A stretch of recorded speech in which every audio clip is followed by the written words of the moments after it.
Remind yourself to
ass. What are you, fucking commie? Huh? No, I ain't no commie. Oh, you better not be. I don't want no commies in my car. No Christians either. Remember, they're just jokes. We're all gonna die soon, and there's no sequel. Still a stupid. It's such a fine line between stupid and clever. Yeah, it's just clever. There is just a fine line between stupid and clever. What up, cyberspace cadets, cyber fanbots galore, and the cream team? All right, it's irate prostate. It's Friday night. I'm feeling froggy, so I might just jump tonight. Ribbit. Huh? Ribbit. Right? Ribbit. I hope y'all enjoyed that opening music. That's some of my old shit. So, from back in the day. Here's to the Tip Top Club in Huntsville, Alabama. Oh, yeah. The only people that I was in the band with would get that. Yeah, anywho, yeah, it is what it is. I haven't talked to any of them in a long time, and like the drummer's dead and shit. Yeah, what is man is the drummer first to die? Well, and all right, so this other drummer that I had, man, it's like, all right, so DMX died right tonight. Yep. Yeah. He finally they pulled. Wait, that was real? Oh, Yeah, they pulled the plug on him, right? He had a massive drug overdose. Oh. It took over relapsed. 32 minutes for them to revive him. Yeah, he's 50 years old. Man, it's like in I had a friend of mine like years back that was like when he turned 50, he decided he wanted to do heroin for his birthday. Oh, Jesus. And I'm like, yeah, dude, yeah, that's even like the booger sugar, man. It's like that's a young man's game there, man. I mean, it's like a 50-year-old heart with a shitload of plaque on the inside of your car arteries. Right. It's not a more survivable habitat. You know what I'm saying? So anywho, we went to a dark space there. Two celebrities with 100-year-old hearts died today. One of them was Prince Philip, and the other one was DMX. Nice. Prince Philip did die. Yes, he Oh did. my god, I haven't looked at Duke of any Edinburgh news at guy. all today. I don't know what's going on. Yeah, Oh my dude, god. unless it's the same dude. Mhm. Duke of And here- Edinburgh. Yeah, Duke Yeah. of Edinburgh is Prince Philip. Prince Yeah. Philip Oh, okay. is Duke of Edinburgh. Well, he was. Now Yeah, that that's- title goes to Charlie. He's the Duke of Edinburgh until the Queen kicks it, and then he's supposed to pass the title of Duke of Edinburgh to his youngest brother. I thought Charlie was denied being allowed to be the Duke because of his choice to be with Kamala. Camilla, yeah. Oh, you're right. Or Camilla. No, No? I thought the Queen was that upset with him that she was like, no, William's Duke of Cambridge. That's right. yeah, William's Duke of Cambridge, Harry's Duke of Sussex. Well, Charles Other is shit. Rosty and Cornwall, and now Edinburgh. Okay. I can't remember what I had for breakfast. Fuck, man. That's impressive there. Roasted. So, all right.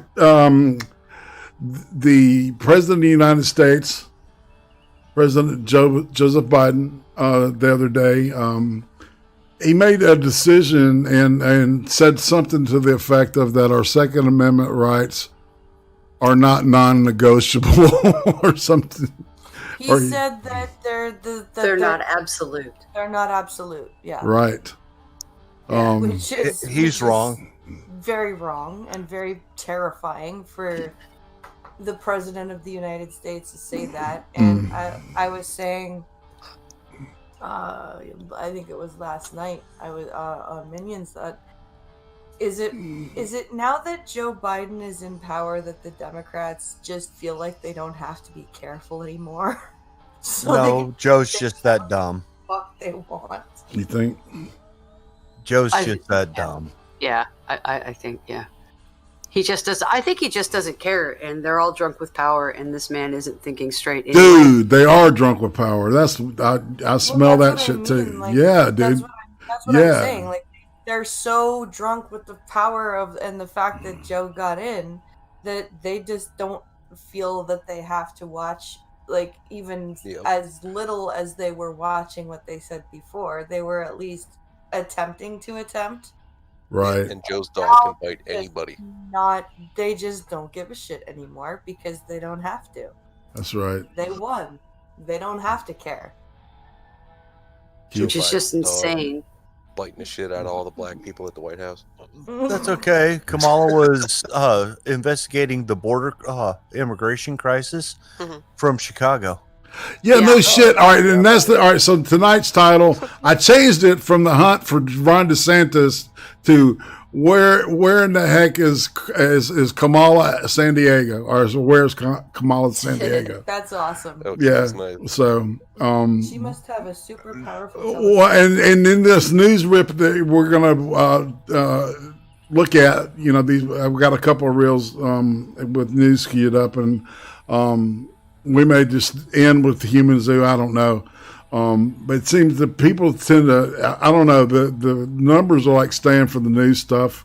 And, you know, it's like I'd like to end on the human, because we can all but are talking to each other, right?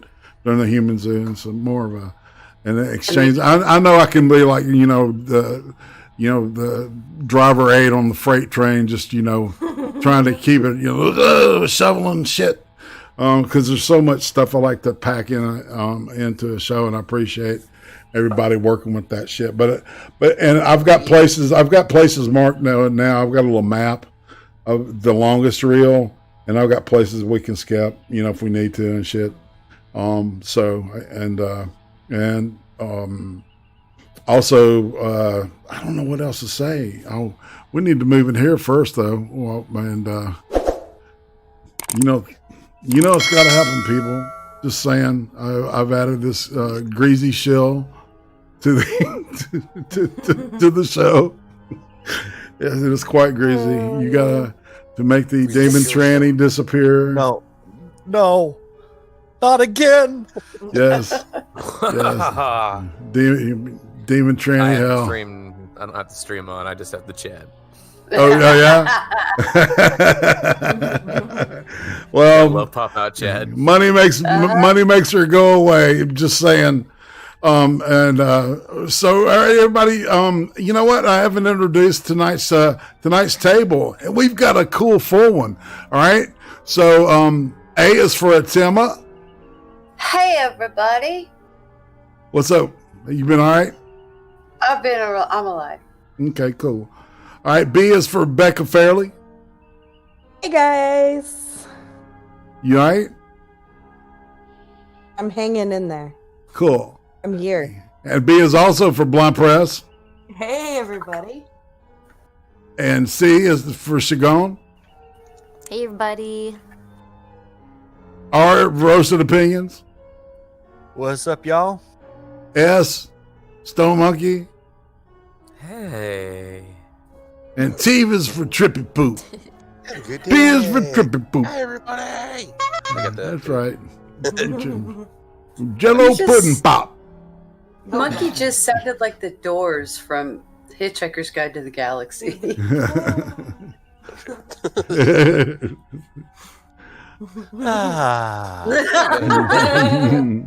Cronin.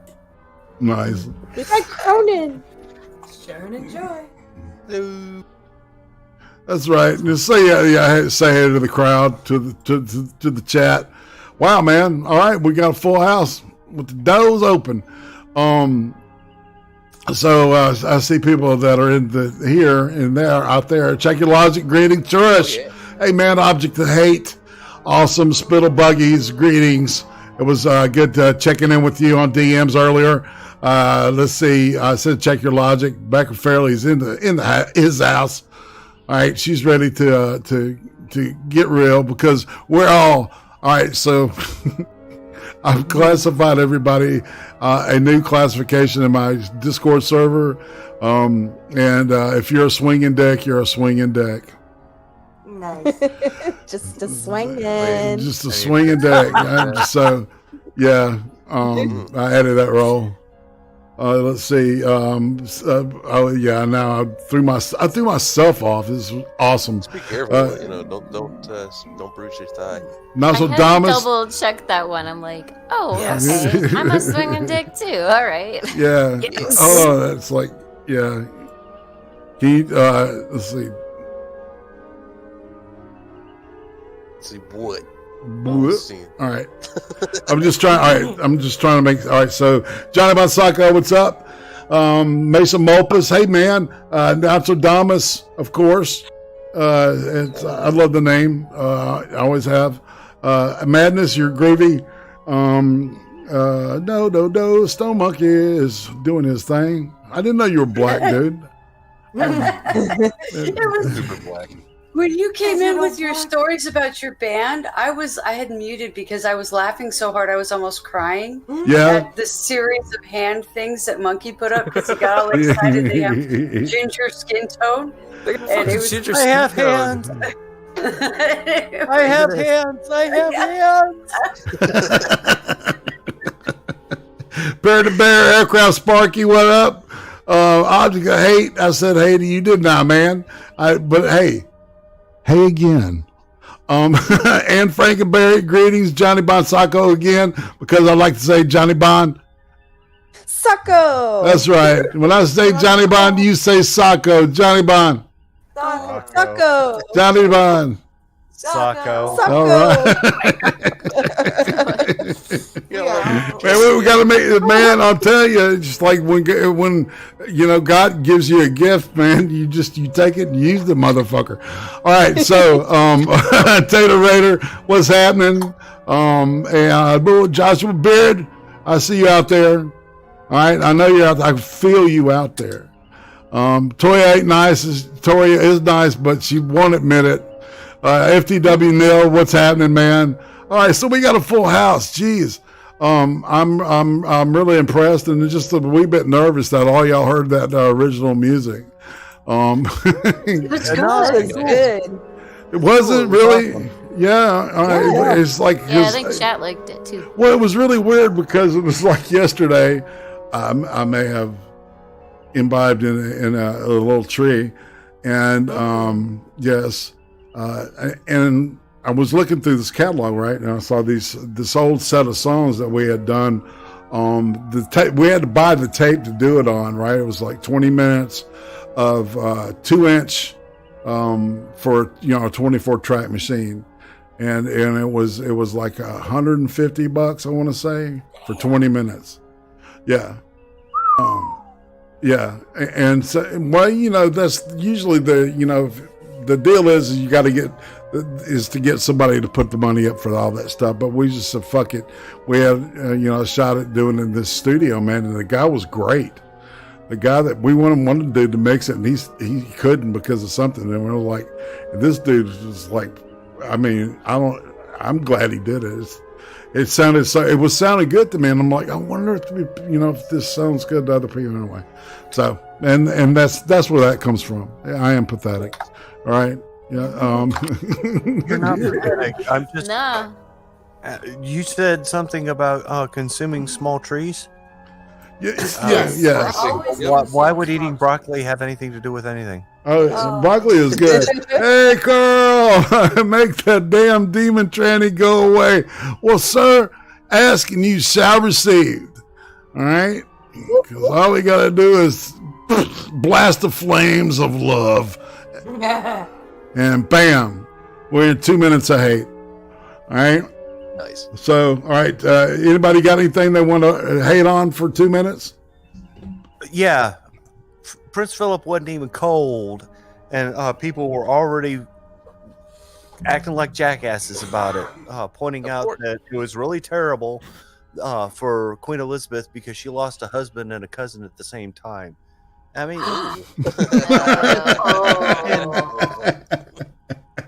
they think they're brave on social media because they can say snarky crap. And I have to point out that the man that they're snarking about manned a searchlight during a night gunnery duel at the Battle of Cape Matapan on the battleship HMS Valiant, when they were shooting at each other at 3,500 yards apart, which is point blank range for a battleship. For battleships, no shit, man. He was so brave doing it. He was mentioned in dispatches. The man won medals the hard way. As far as I'm concerned, he's got a pass on everything else from there on out because he has nothing more to prove. Well, I mean, he's 99 years old, man. You know, it's like it's like fuck. I'll be lucky to last another 15 or 20. You know, the way the way I treat my body. So I feel that one. Yeah, That was like a legit thing to be upset about. How do you follow that? yeah. No, well, you. Something stupid like. Oh, I've got something to hate on real quick. Oh, go for it. So, to make a very long story short, my little sister has decided that she is non-binary, and that she has also decided that PINCALO and I are going to refuse to support that. So we have been told to get out of her life. Mm. Oh my god! You've been discommoded by your own sister. oh no! Just like Worf and Kern. She's not my sister, Irene. She's my sibling. Oh, that's right. That's right. Yes, I forgot to keep it Hey, you're neat. doing pretty good so far. Ginger neutral there. See?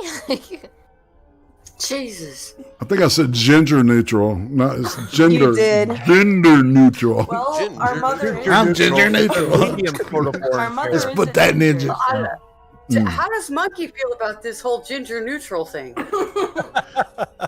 He's transgender. You know what? Explain about that for just a second here. Yeah, are you ginger neutral there, Monkey? Being No. a trans ginger is not not allowed. You can just go along with it, or you can fuck right off because we don't like you. Yeah. We're a select group of people who mostly get ridiculed when we're kids for being different, and you know what? All those motherfuckers can get fucked. I support that message. And not to mention, it's true what they say. Gingers are best in bed. Yeah, Ginger Wink, boy, wink. settle down and go eat another soul or something, you know. What do you do with your penis? I'm just like ginger women, man. With my I'm day. definitely pro ginger. Uzi's correct. I'm pro ginger. I'm pro ginger. This is taking a great turn. I've never heard ginger neutral, but I love it. That's a new thing. We're gonna make it something. Let's put that ginger in neutral, if you know what I'm saying. Boom. All right, so I've been kind of I need to rein that shit back in. All right, pull. I'm pulling. Yeah. Oh Lord. Yeah. 99 years old. So what about anybody else? Got anything? 2 minutes 8. Okay, well, Pants. this is fully fucking retarded. So Portland has proudly declared itself a sanctuary city, and it did so like 3 years ago. It has never relented on its sanctuary city status. So generally, we get between 2,500 and 5,000 illegal immigrants shipped into Portland from various locations monthly, until which is just ridiculous on its face right there. But now I think we had like 35,000 last month, and that's because we had 170,000 cross in last month. Yeah, and a whole bunch of them ended up in fucking Portland. And suddenly now Oregon's talking about how they have a spike in COVID. Well, fucking, I wonder why. Right. It's been like almost 50,000 people in like 3 months. Yeah, they don't have a quarantine, do they? I do need to point out to everybody that the music in the background from now on is going to be Philip Daniels' work. So, there's kind of this haunting piano in the background. It sounds great. Yeah, it's perfect for this atmosphere. I like it. Oh, awesome. Yeah. So I'm hating on the state because fuck you people. We all know it's a problem. I'm with the Timma. from just across the river. Yeah. Oh, Don't worry, they're going to change the name to Terraporto. Mhm. No, they will. It's just frustrating because there's also nowhere to move to anymore. There's like no housing available in the area. Yeah, you may have to find a new state. Oh, yeah, we want to, but there's this whole, like employment thing and, kind of. Yeah. So. Yeah. We're working on it, but, it's just kind of like, really? Can you fucking stop now? Like, the economy here is already fucked up and depressed. What are you fucking doing? Like, on top of lockdowns, we had, like, what was it, 20% of the state burned? Mm-hmm. Something like that. Dude. So it's like, what the fuck? And you're looking at another summer, right? Yeah, and legislature's talking about adding a timber tax. Oh, shit. What is that exactly? A tax on cutting down all the burnt trees. Oh, the burnt ones. Holy shit. Yeah. Your house is burning down. Oh, and they like charge you for cleaning timber. up. Oh. Yeah. Yeah. That'd be fucked up. We gotta charge you for your house burning down. Okay, we're gonna That's what I charge was- you for cleaning up everything. Now, timbers are what they are. Thanks for before putting that they're- in there, Becca. Sorry. Oh, sorry. I was just You're saying welcome. Timbers are what the wood is before you build stuff with it. Yeah. Like before you cut it and stuff. Yes. So yeah, they want to do a tax on cutting down trees. The burnt ones that you can't use. Well, okay, they're gonna. What? Yes, they want to tax all trees being cut down. So not just the burnt ones that you can use, but the ones that are still viable for cutting. What the fuck? I mean, You have to get a permit to cut down oak trees in my town. It's very weird. Well, I think it's. I know a lot of it out there is the post oak is an endangered species, and that's because of the huge agriculture division of the Brazos Valley, thanks to A&M. Isn't the post oak a introduced species? I don't know. They classify it as an endangered species. Endangered introduced species at this point. They need to come to the mid-south. You can't throw a rock without hitting a post oak. Indeed. All right, I'm gonna move us into the other room while y'all keep talking.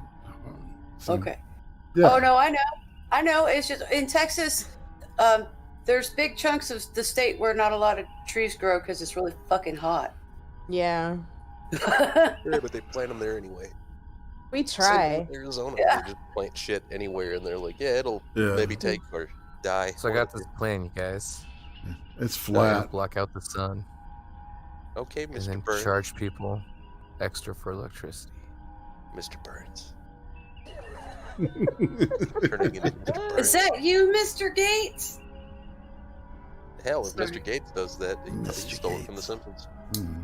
Bill Gates, a man with so much I did money nothing. that he's got 3 office buildings, 2 of them occupied, and 1 of them being renovated continuously. Right. As soon as they finish renovating one building, they move people in the building that's been the longest since it's been renovated into the one that just got fixed, and they start the renovations over again. So they constantly have construction going. Interesting. Stupid. Doesn't he have a whole bunch of money that he sinks into the WHO like constantly? Too. Yeah. He pretty much owns the WHO. Yeah, and talks all the time about healthcare initiatives when he doesn't actually know anything about No healthcare. doctorates. No nothing and nothing. I don't think he even got a college degree. Me neither. I thought that he was a high school dropout. No, he's a But- college dropout. Right. All right, He's fam. got, like, honorary degrees. All right, so it's time to hook into the VLC, and Okay. all right, and we'll run it, and we're stopping it intermittently. All right, y'all ready? Let's Ready, take yeah. a ride, yo! Here we go. Mm-hmm. The media's bias was once again on full display this weekend, just hours after giving Hunter Biden a vigorous tongue bath on CBS Sunday Morning. The network then used 60 minutes to crank out a hit piece on Florida Governor Ron DeSantis and his rollout of the COVID vaccine. Their problem, that DeSantis had the temerity to use Publix, the largest supermarket chain in his state, as a primary vaccination distribution site. They claim he chose Publix because it donated to him. So that was the whole thing, and I hope he had a chance to see both. But now it's time to bring in Governor Ron DeSantis. Governor, 60 Minutes, one of the most popular shows in the country, has been for the last 50 years. What are your thoughts when this was the narrative that most of America was seeing? Well, I think fortunately, Brian, a lot of Americans don't believe corporate media anymore for precisely this reason. Right. They edited out all the key 2-minute response at the press conference. They edited out all the facts. You just showed some of the facts. There's even more. I mean, the reason why Palm Beach wanted to do Publix, they have 65 Publix and 90% of their seniors live within a mile and a half. And so we were in a situation where that was very convenient and it made a lot of sense. CBS cut that out and they acted like we weren't trying to make it widely available. Also, there was no deal with Publix. They're one of the most respected companies in Florida. People love it. It would be malpractice not to use them as a distribution point. But the state never paid them a dime to do any of this. And we also had it in other pharmacies, CVS and Walgreens from the very beginning, but they were going into the long-term care facilities at the time. So we wanted them to finish that mission. And here's the bottom line. In Palm Beach, we've done over 275,000 seniors that have gotten shots. Statewide, we've done 3.5 million seniors that have gotten shots. So we've done one of the best jobs in the country at protecting our seniors. The results speak for themselves, but they didn't want to tell you that because they know that that'll blow up their narrative. Absolutely. And Governor, CBS responded. They said, we routinely edit footage for clarity.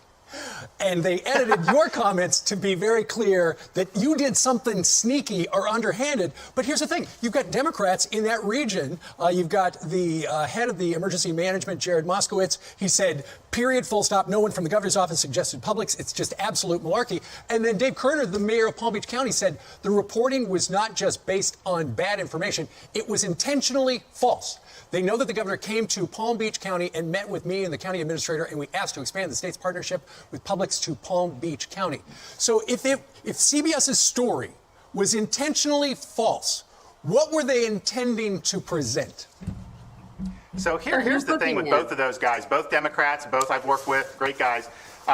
They offered to be interviewed by CBS to explain kind of how our vaccine. CBS declined to talk to them because they knew that if they talked to them, they would blow up CBS's narrative, because what Jared Moskowitz says, what Dave Kerner says, that's just the fact. CBS doesn't have any facts on their side, so they knew if they used them, they wouldn't be able to do innuendo. So all they were looking to do is a hit job on me to try to smear me, just because I'm in the other party than them. That's the only reason. You know, they're based in New York. What do they do with the governor of New York who's in their party? Right. They do puff pieces. They do all this stuff.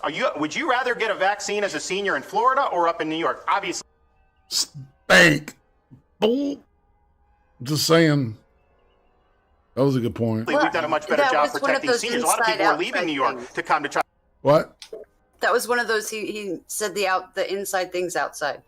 Right. Like you're not vaccine here. So this is partisan corporate media, and I think at this point, these people like this reporter, they're basically ambulance chasers with a microphone. They are not trustworthy. They lie. We know they're lying. They know that we know they're lying, and yet they lie and they lie and they lie. Governor, are you saying 60 Minutes has a political agenda to make you look bad and perhaps to neutralize you as an up-and-coming force in the Republican Party? Is the Pope Catholic? Okay. So all Floridians of age are now eligible to get the COVID vaccine in your state? Yeah, so starting on Monday, we opened up to everyone. As I mentioned, we had 3.5 million seniors that have gotten shots. We've lowered the age over the last few weeks, and now we are opening up to everybody. So our seniors first approach has worked, and it's now allowed us to open it up to everyone 1 month before the federal government recommended it. 80% of all deaths are with seniors, and so it's logical. Governor, last thing on this. They do say the minority neighborhoods in Palm Beach, the other side of Palm Beach, I don't know it as well as Steve and you guys, they said that they felt like they were on the not on the top top of the list, and there was a sense that publics donated to your campaign. That's why they were picked. Do you want to answer both those things? Well, here's what 60 Minutes didn't tell you. As soon as we started doing the Publix, there was a request to go out to the western part of the county, in one of the rural counties, heavily African-American, a town called Pahokee. We set up a special site in Pahokee. My secretary of the lottery grew up there, played football at Florida State. We went down together. We did it. Everyone was very happy. CBS didn't tell you that. They didn't tell you that we were partnering with African-American churches at the beginning of January. Before any other state in the country, we were at churches on Sundays doing hundreds of mostly African-American parishioners. They didn't want to tell you that because it would have destroyed their narrative. Yeah. Let's switch gears. There's obviously every state now in the country is a border state because we've got an influx of migrants through our southern border, and they're winding up in every state, including your state of Florida. The news this morning is that we have heard Republicans say, during this rush for so many migrants coming across the border, we got to worry about terrorists coming in. Now the news is that apparently 2 men from Yemen, who were on the FBI's terror watch list, have been caught near the U.S.-Mexican border in the last couple of months, one in January and one in March as well. One guy had a SIM card hidden in his shoe. And ultimately, what is happening with this crisis or challenge, and those are the images where we've obscured their identities. Young guys. Yeah, exactly. Obviously, with so many migrants coming in, the agents cannot really go out and about to make sure nobody's coming across where there's no fence. So inadvertently, it is now much easier for people who want to sneak across the border and don't want to, surrender to the Border Patrol agents to do just that, including terrorists. The Republicans were right.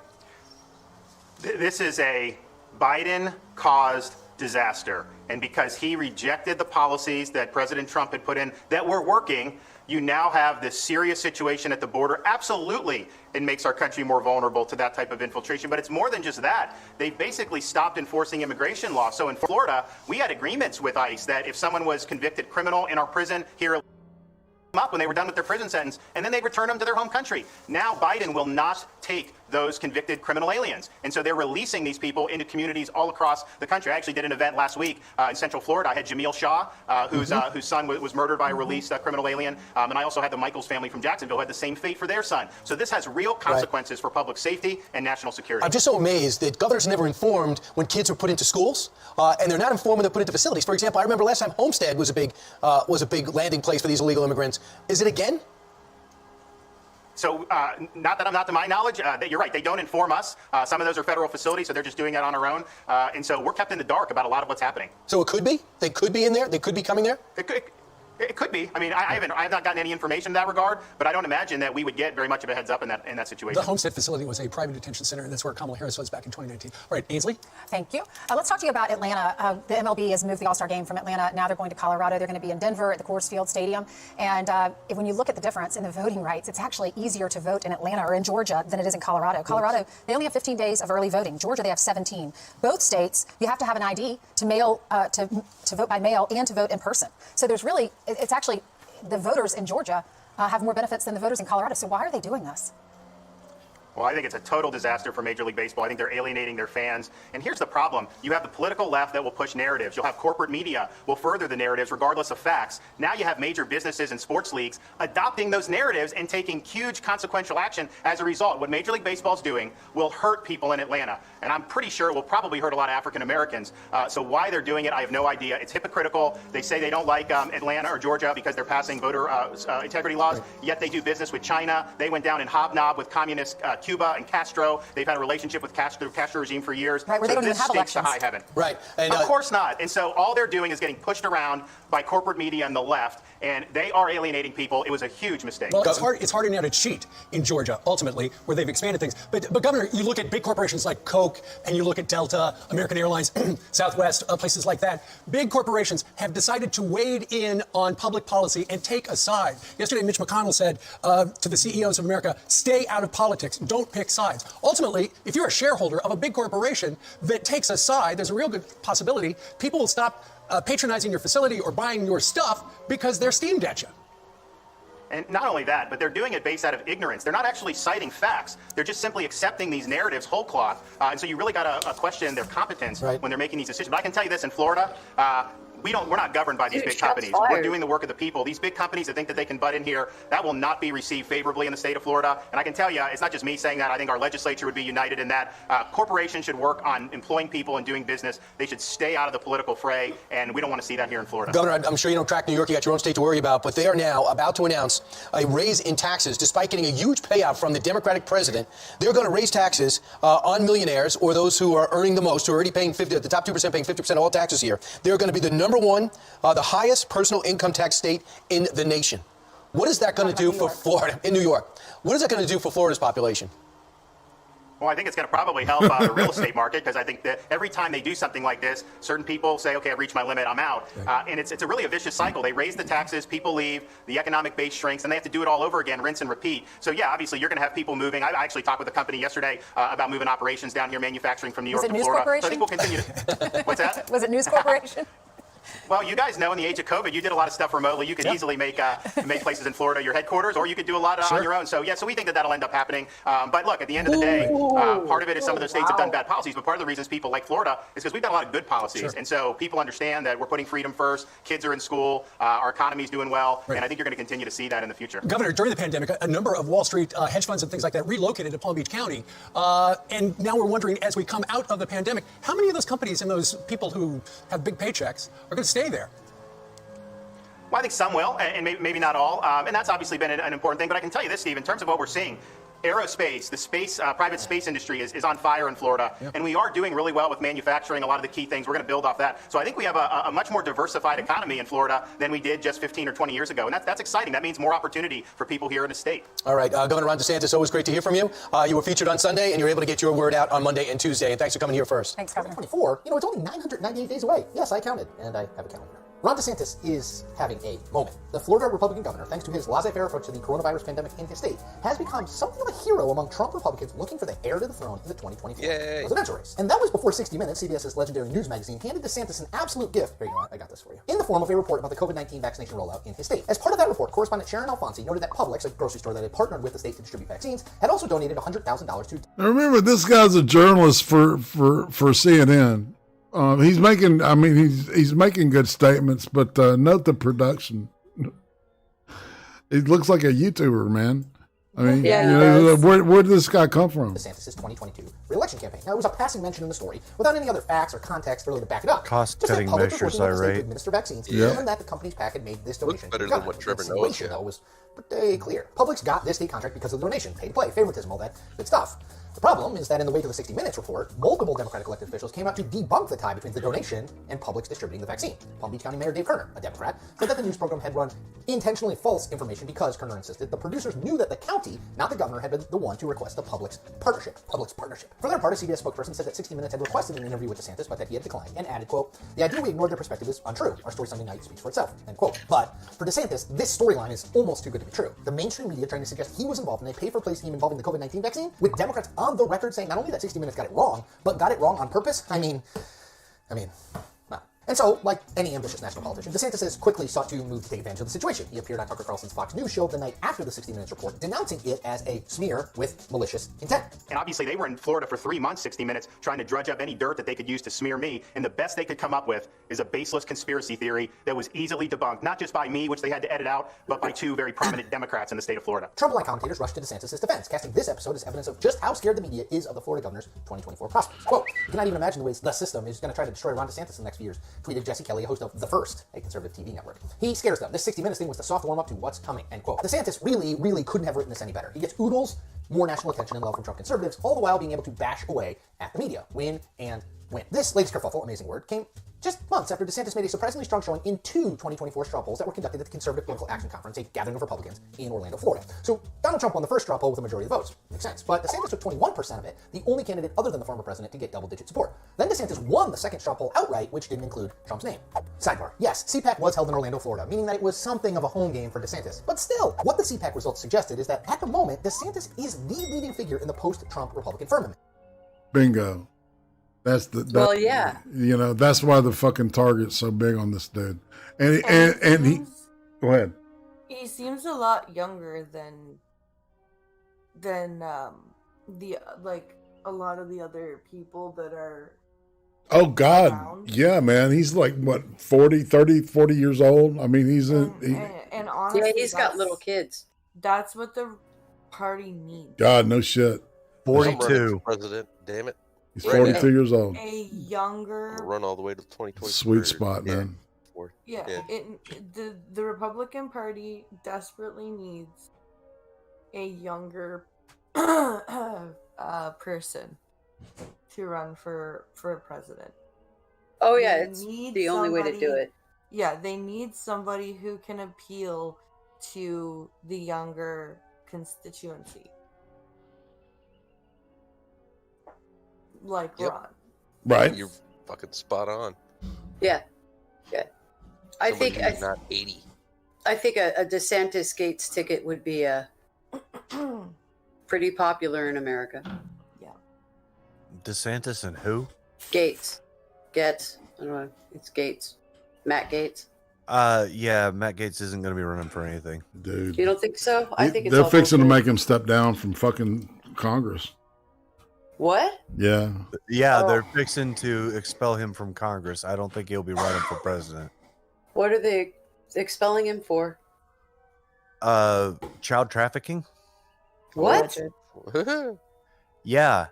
According to the evidence that they've gathered so far, on at least one of those instances, he transferred $900 via Vimeo, and then that $900 was transferred from that person to 3 individuals, at least one of whom was under the age of 18, all female, and then those people showed up at his house.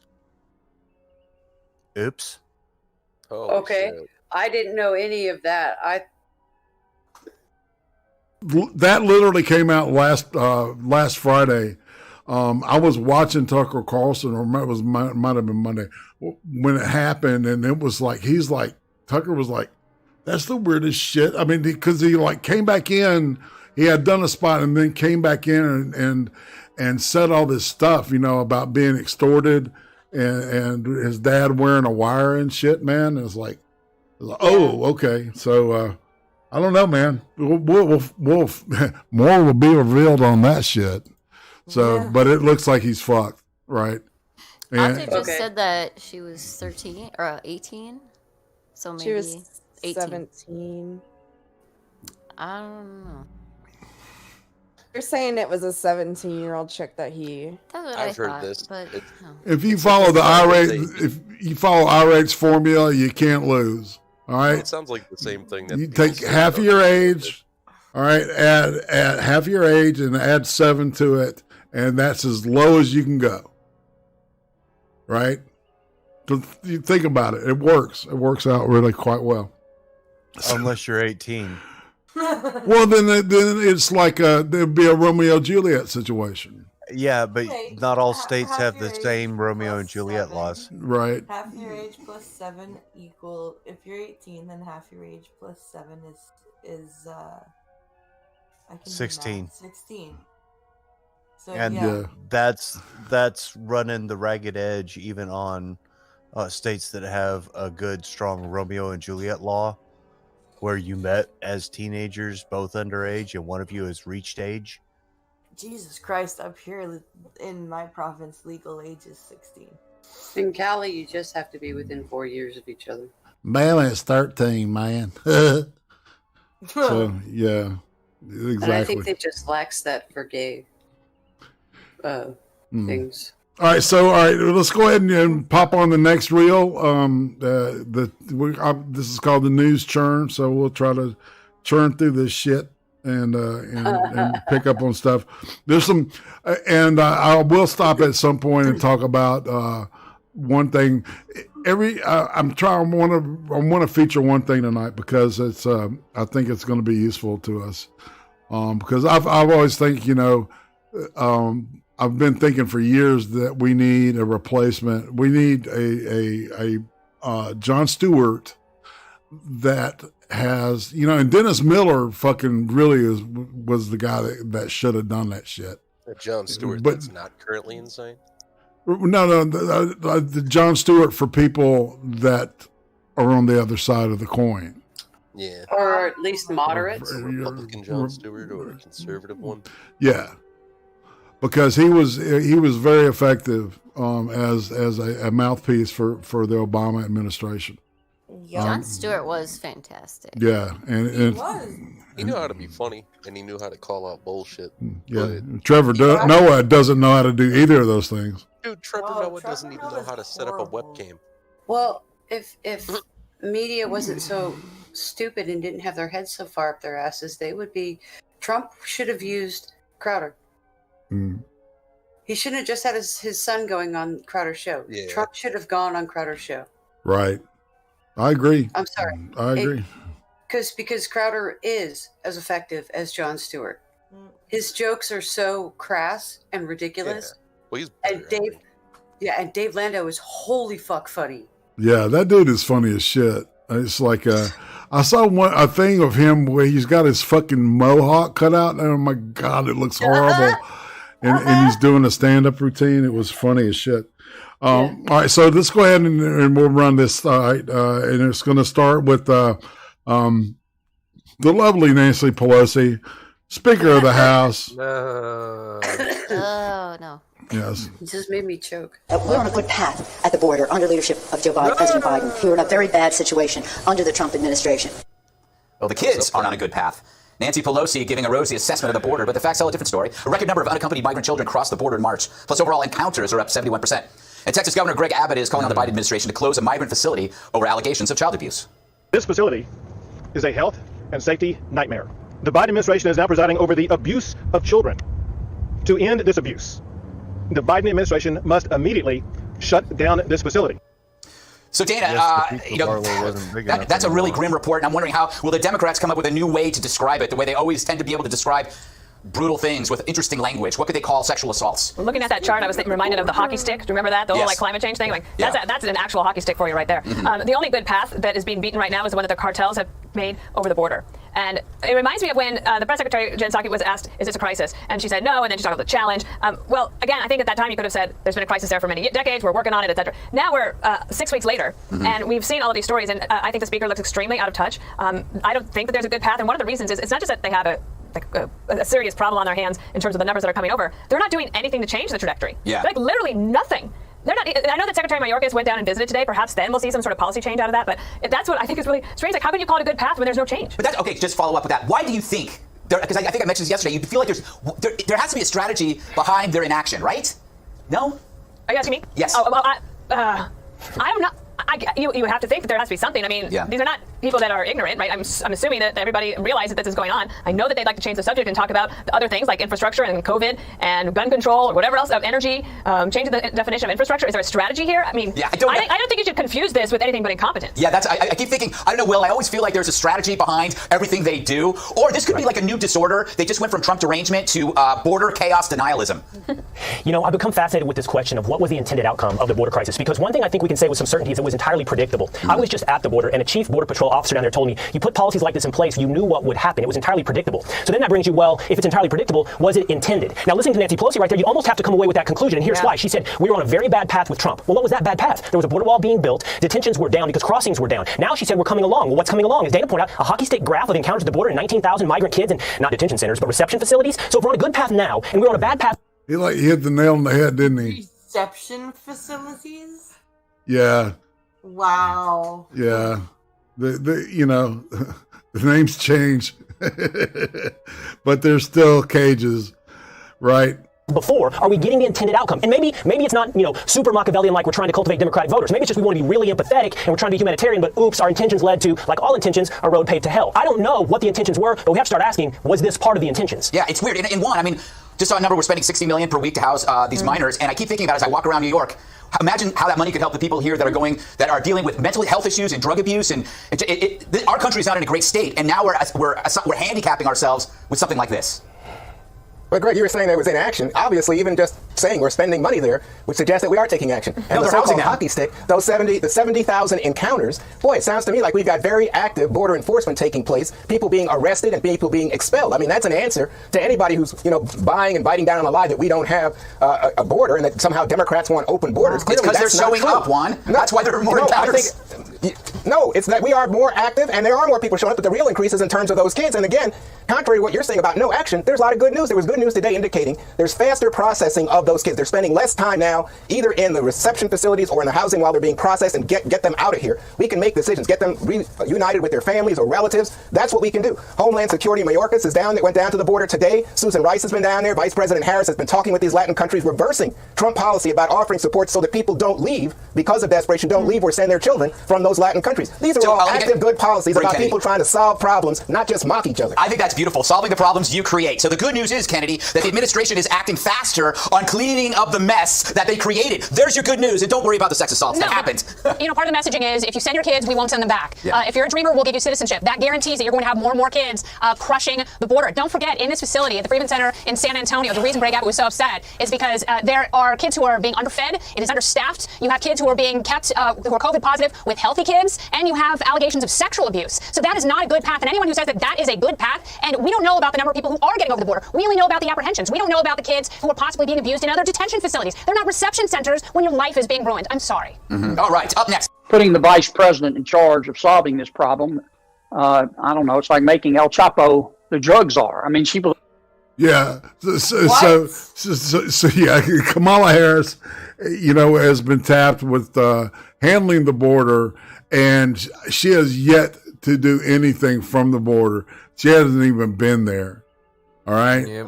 At the time that I rendered this, all right, she had yet to step 1 foot, in New Mexico or Texas. New Mexico is a primarily Democrat state, right? So you would expect she might go there, man, but it's like, where the fuck is she? I haven't seen her hardly at all. I don't know about y'all, but it's like, it's disturbing if you think about it. She had that trip to Chicago, and then she had another trip out to her home in Brentwood. Back in California, she had to go and visit the folks back home, and all of that is so that she can check out the border crisis, but doesn't speak about the border crisis when she's back in her constituency in LA. Crazy. Kamala believes in open borders. Go ahead. Thank you, Jen. I'd like to pick up the line of questioning on immigration and the border. Okay. I'll ask you two rather quick follow-up questions. All right, Drone Tech, I booted this from you, dude, because it's awesome. And you're right on the bot. You just watch this shit. All right, behind the guy that's asking the question is Amici Alcindor, and she is a PBS correspondent, right, for the White House, and she has been a complete bitch. During the Trump administration, she was the worst of the bunch. Okay. And just watch her. I love this shit. And so Drone Tech did a video talking about this, and he watched. You always like yes or no questions. I don't know if they're yes or no. Go ahead. Answer as you will. But, okay. So on immigration and the border, as we discussed here today, Vice President Harris has been put in charge of addressing the root causes of the border crisis. Last Tuesday, she spoke with Guatemala's president, but she hasn't visited the border or Central America or spoken to the leaders of El Salvador or Honduras. She was traveling this week, took time to visit a bakery in Chicago. I'm wondering, is she still working on this? And can you address the perception that she's kind of quietly backing off while Secretary Mayorkas is pursuing some Trump-era policies, such as potentially building new border barriers and potentially prosecuting people who illegally cross multiple times? There's a whole lot packed in there, so let me just see what I can do here.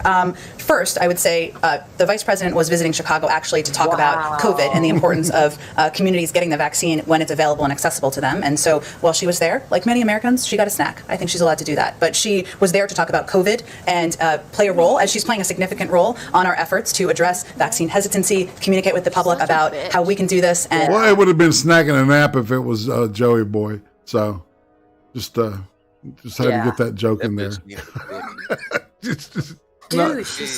You're not funny, all right. All right. So. Fuck. Man, dude, that look was like, I'm gonna eat your head right now. It was like, oh my god. Yeah, that Amici, Yeah, that was funny. That look that she was giving that dude, she was like burning a hole through his head. It was funny as shit. And it's hilarious because everybody else remembers that she's the Kung Flu girl that Trump trolled into saying it 3 fucking times. Yeah, she's finna ask a question. Just listen. It's imperative to get the vaccine when it's available. Second, I would say that yesterday, and this is actually a statement put out by her team, USAID announced the deployment of a DART team. We only have these in a couple of places in the world, so this is fairly significant, to respond to urgent humanitarian needs in Guatemala, Honduras, and El Salvador. This is meant to help address the immediate humanitarian needs, whether it's drought, food insecurity, ongoing COVID-19 pandemic, and this is in communities that are still recovering. So that is actually an announcement made by the Vice President's team earlier today. This is absolutely an issue that she remains committed to. It's in the lead on. The Northern Triangle, which I'm sure you're aware of, but is not the same as the border. They're all related to each other, but addressing being responsible in the lead on the Northern Triangle is working with these countries in the region, addressing the root causes, working with them on how we can address issues like long-term food insecurity, drought, the COVID-19 pandemic, hurricanes, etc. That's what she's focused on. I don't have an update on when she'll travel. I'm sure it will be soon. Working on this issue very much. Well, they wouldn't be putting out a statement this morning if she wasn't, would they? My two other questions. I'd like to circle back to something that a colleague asked us earlier years ago. They asked about a request by about 3 dozen Democrats in Congress for President Biden to relinquish unilateral nuclear launch authority. I believe at the time you weren't aware of that request, and I was wondering if you've been able to get an answer from the President on that. I don't have anything more for you on that. Yeah. He asked her that question about the nuclear launch, that they're trying to take it away from Biden. Yeah. Question, if I could. According to a report yesterday in Axios, we may soon have a prominent transgender gubernatorial candidate. It would be a Republican, Caitlyn Jenner in California, and I'm not asking. Are you announcing her run? No, I'm just announcing. Are you working for her? I'm not. Okay. I'm not, and I'm not asking you to endorse anyone, but I was wondering if the White House welcomes this apparent LGBT milestone. We certainly would welcome the freedom of any human participating in the democratic process to run for office. I think he was implying that it was Caitlyn Jenner. That was who's a conservative. Why would she say human? That's funny. A non-robot. Dude. Okay. She looks like a fucking alien. I mean, it's really creepy.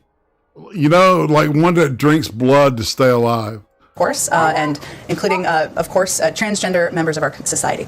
Go ahead. And then just to follow up on the Olympics issue, understanding what you said, the U.S. position, however, is still that China has committed genocide. Yes. Doesn't that demand some sort of response or action from the U.S., and what will the U.S. need to see before it fully participates in the Olympics? Well, I would say first, just to be very clear and reiterate, our position has not changed in our planned participation. However, we are working, of course, as we would be on any issue in coordination with our partners and allies about a range of concerns we have with China's behavior and their actions, including the genocide of Uyghur Muslims in China, including actions that China has taken as it relates to economic and security steps. And so that is something we would do in partnership and coordination with our partners in the region. Just like any relationship, there are areas where we feel we can work together, areas where we have great concerns. We voice those. We don't hold back on those, as the president did in his call with the president. Go ahead. There's questions. The first is, there are some studies that show that Black Americans have half the vaccination rate of white Americans, and I wonder why the administration is not setting hard numbers with their equity goals. How do you measure success if you don't put actual numbers next to the goals?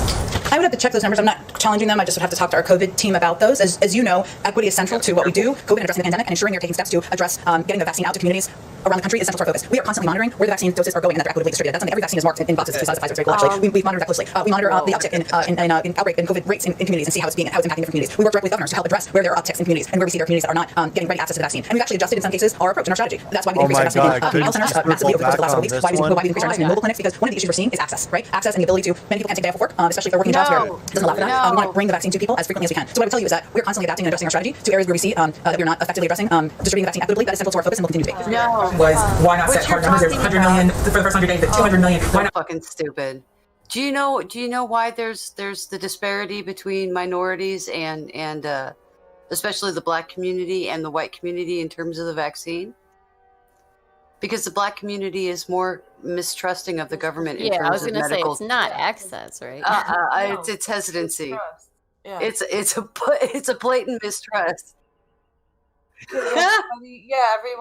Everybody uses Tuskegee as a reason for. Oh no, Black culture! It's the crack cocaine from the CIA. They already know how dangerous it is to try to trust the government with shit like this. I mean, and they also had forced, what's it, like abortions and sterilization and long-standing experiments with various communicable diseases. Yeah. And using like the places samples like of their body Parchman. for like Yeah. medical testing without their knowledge or permission. Mm-hmm. Syphilis, I think, right? Yeah. Her hairline is receding. It's wow. She's got that Alyssa Milano disease. Oh yeah, Anna Kasparian. I really Yeah. do think she has the Anna Kasparian disease, not just because of how she looks, but because of her attitude. The way she talks, too. I'm fucking better than you. Yeah. I'm just waiting for her to say that. I'm fucking better than you. Shut up, old man.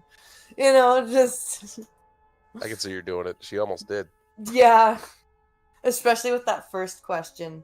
Right, but she had to be careful when it was a black lady asking a question. You notice that Right. shit? He was like,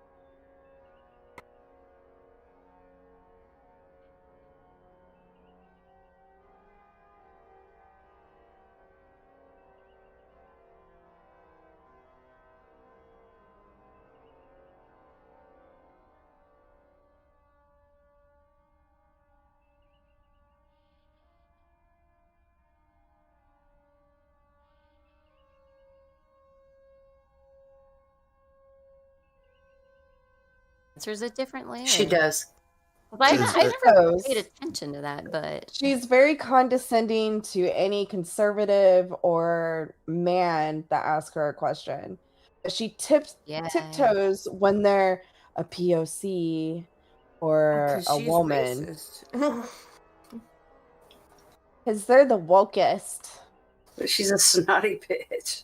She is a snotty bitch. I can't stand Saki. And Yeah. she's not a ginger. I miss have- Haley. I do too. I have personal reasons to really dislike that girl that I'm She, not like going to get Haley onto like here, but- acted like she was better than them, but it's because she actually was. Hey, can y'all hear me? Watch very carefully and listen very carefully when she says, I'll look up those numbers and get back to you, as opposed to I'll look at those numbers and get back to you. She's looking them up. Well, She's Oh. literally going to go I get don't know if the they can hear me. information and email it to the reporter. When she says she's going to look at the numbers, she's formulating how she's going to spin them to make herself look good. Yeah, like when she was answering about the COVID numbers. Or their goals for yeah. Well, they aren't talking about that the current uptick we're seeing in numbers in different states is all the illegals being pumped into different places. All right, can y'all hear me now? Yes. Yes. Okay. All right, because I don't know what was going on there, but for a minute I couldn't be heard. All right, so yeah, all right. This is a show I want to promote. Greg Guckfeld Presents just started on Monday, and I'm going to show a little bit, a little tease. So it's going to compete with Kimmel and fucking Colbert and all that ilk. I believe effectively. You know, You need the watch page again. Please. you need the watch page again. Yep, Yeah. the watch page. Oh, my bad. All right. Well, how'd that undo? See, You left us completely. Yeah. I don't know what happened. Well, sorry. I do Yeah, believe. you were like totally gone. Oh well, I don't know, man. It was like weird because like Discord just got big and was covered. It was just gray covering the screen. I'm like, what the fuck? Anyway, so I don't know what was going on there. All right. So yeah, Cronin and them. All right, good. So everybody can hear me, and I'm going to shut up now and check this out. Only when you're a Democrat! I wonder, did you say it is not kids in cages? You said it is not kids in cages. We've seen some photos now of containers. Is there a better description? Is it kids in containers instead of kids in cages? What is the White House's description of this facility? Well, let me give a broader description of what's happening here. We have a number of unaccompanied minors, children who are coming into the country without their families. What? So now it's no longer kids in cages separated from their parents. It's teens in facilities traveling alone, like backpacking through Europe. Yeah, now they admit it was never about tearing kids from their mom and dad, just protecting them from strangers. So now they discover nuance. Oh my, immigration is actually hard, and this border stuff is harder. We could really use a wall, Ubby. Well, that was close. I was waiting for Jen to say, but Peter, we made sure it's women putting kids in cages. Sorry, facilities. Remember that? What is President Biden doing for my small business? First and foremost, he nominated a woman to lead the Small Business Administration who formerly worked there. Yeah, because gender matters more than competence. I wonder if it goes over well in her free time. Small businesses are screwed. Hello, have you been in contact with anybody suspected to have coronavirus in the past 14 days? Well, as you know, Joe Biden appointed me, and I am a woman, so he, does appoint women. Oh, really? It's a yes or no question. It doesn't always have to be a yes or no answer, John. It's Steve. Just because I am a woman, that does not mean I need you to mansplain your name to me. Yeah, the girl is Kat Temp, who's a regular on his show. Wow. She's doing pretty good. She looks like her, too. So we appreciate your work, but the White House is going a different direction with the kitchen staff. Why? Well, it is absolutely crucial to President Biden that every person in his kitchen is a woman.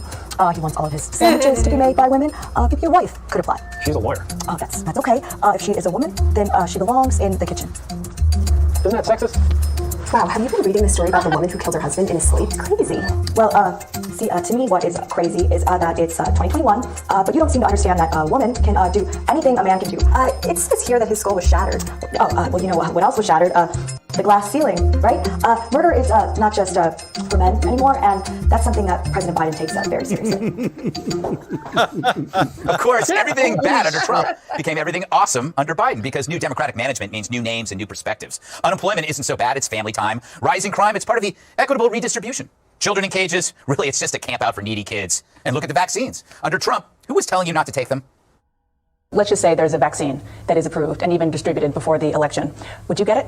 I would not trust Donald Trump, and it would have to be a credible source of information that talks about the efficacy and the reliability of whatever he's talking about. I will not take his word for it. And yet, like a robotic jukebox, she's changed her tune. Okay. I promise you, and I am telling you, this vaccine is safe, and it will save your life and the lives of your family and your community, and we have it within our power to actually do that. So get your vaccination when it is your turn. It will save your life. I was skeptical about the vaccine, but you turned me around. No. Why was he skeptical in the first place? Her! It's amazing what happens when you have to be the adult in the room, but when you're with Sharpton, who's left? But the Dems always have the advantage with the media being their in-house or out-house PR squad. I wonder how Joe's handling this. And now, President Biden on words. It's all about words, man. Change the word, you change the policy. You say cages, I say containers. You say containers, I say cantinas. That's right. I learned about words from Barack Obama when I was his vice principal. We're going to take these kids, we're going to move them from CPB to HHS. Then we're going to sit back and watch CNN and show us a little TLC. You down with OPP? Oh, you know me. Uncle Joe. Text Joe to naughtybynature.gov. Of course, he's our president, but you wouldn't know it if you watched those other late night shows. Naughty by nature. He's still their president. Remember back in 2019 when Donald Trump met Kim Jong-un in Vietnam? They had a summit there. Well, according to a former national security official, after the summit, Trump... All right, this is last week. All right, these little blurbs from late night. Are you serious? Yes. Yes. Okay. Check it out. To give Kim a ride home on Air Force One. But old Dope 45's not out of the woods yet because today the Supreme Court denied his final bid to block the release of his tax returns. Personally trying to spread the disease to as many people as you can, like President Outbreak monkeys. They're like the slumps who never got over not going to the prom. So they relive it every day. Or maybe they just hire lazy hack writers who refuse to see anything funny about the new administration. Fact is, they need Trump. And every story needs to be about Trump. They could really use a network that caters to their addictions. You're watching ATN, all Trump news, because everything else is boring by comparison. I'm Anderson Lemon with all Trump headlines for this minute. Tiger Woods is lucky to be alive after a serious accident in California. Woods might have lost control of the vehicle, but experts theorize climate change could have played a role. A serious existential risk Donald Trump continues to deny because he hates clean air, water, and birds. Speaking of birds, bird watchers have spotted a once-in-a-lifetime rare half-male, half-female cardinal, and we are sure if Donald Trump would have his way, this bird would never be able to serve in the military or be allowed to marry another half-male, half-female cardinal because he is a heartless, transphobic monster. Bruce Springsteen has been fined $450 for drinking tequila in a national park. But after having Donald Trump as president for 4 years, shouldn't all of us be allowed to drink tequila in a national park? I mean, seriously, he is really evil. My life is a wreck. I've been drinking tequila since noon, and it's all on that horrible jerk. From Washington, I'm Anderson Lemon, All Trump News. But maybe the media is in for a hell of a wake-up call. Remember the sticker that says objects in the side view mirror are closer than they appear? Convexity offers a large field of view that makes the objects look smaller. Trump's the opposite. In that rear view mirror, the larger field of vision is telling you something else. It's the Dems that are getting smaller, not him. Because they really can't do a better job than Trump. He kind of aced the test and they're trying not to flunk it. In that mirror, here's where Trump comes out ahead. First, North Korea. In 4 years, what Obama deemed the most pressing threat to the incoming administration now isn't even on Biden's to-do list. Why? Did Trump solve the most pressing problem before the pandemic? The vaccines. No. Their effectiveness is being called miraculous by the press. Who pushed that forward? Did Trump solve the most pressing problem, which is the pandemic, before Biden even emerged from the basement? The Middle East peace deals. If this happened under Obama, the CNN Washington Bureau would be drowning in its own tears of joy. The economy. If Trump hadn't ushered in such a historic economic machine, would we have endured the pandemic with unemployment dropping now to around 6% with the GDP roaring back? Could it be the tax breaks and deregulation helped? China. Who saw them coming first? While DC cronies and corporations cozied up to these communists, one orange visionary was yelling, what about our workers? What about our country? And who exposed fake news for what it was and shall never be the same? So it's amazing looking back, and it's funny looking forward. One thing's for certain, the media isn't looking anywhere except at their own navels. Their next headline, belly button lint, another shameful legacy of Trump. Hey, I'd love to hear from both of you how DC journalists are adjusting to the Biden era. Jim, this is your first weekend anchoring here on Saturday and Sunday afternoons. Do you feel like your rundown, your lineup is really different than it would have been in the Trump years? Me if I was run down. I thought you were referring to how I felt during the Trump era. No, I think that, listen, I think we're all dealing with some post-Trump stress disorder, other than that happy Easter, as he was saying in those statements a few days ago. Listen, as Annie was just saying a few moments ago, there are questions about why aren't Republicans getting on board with these Biden proposals.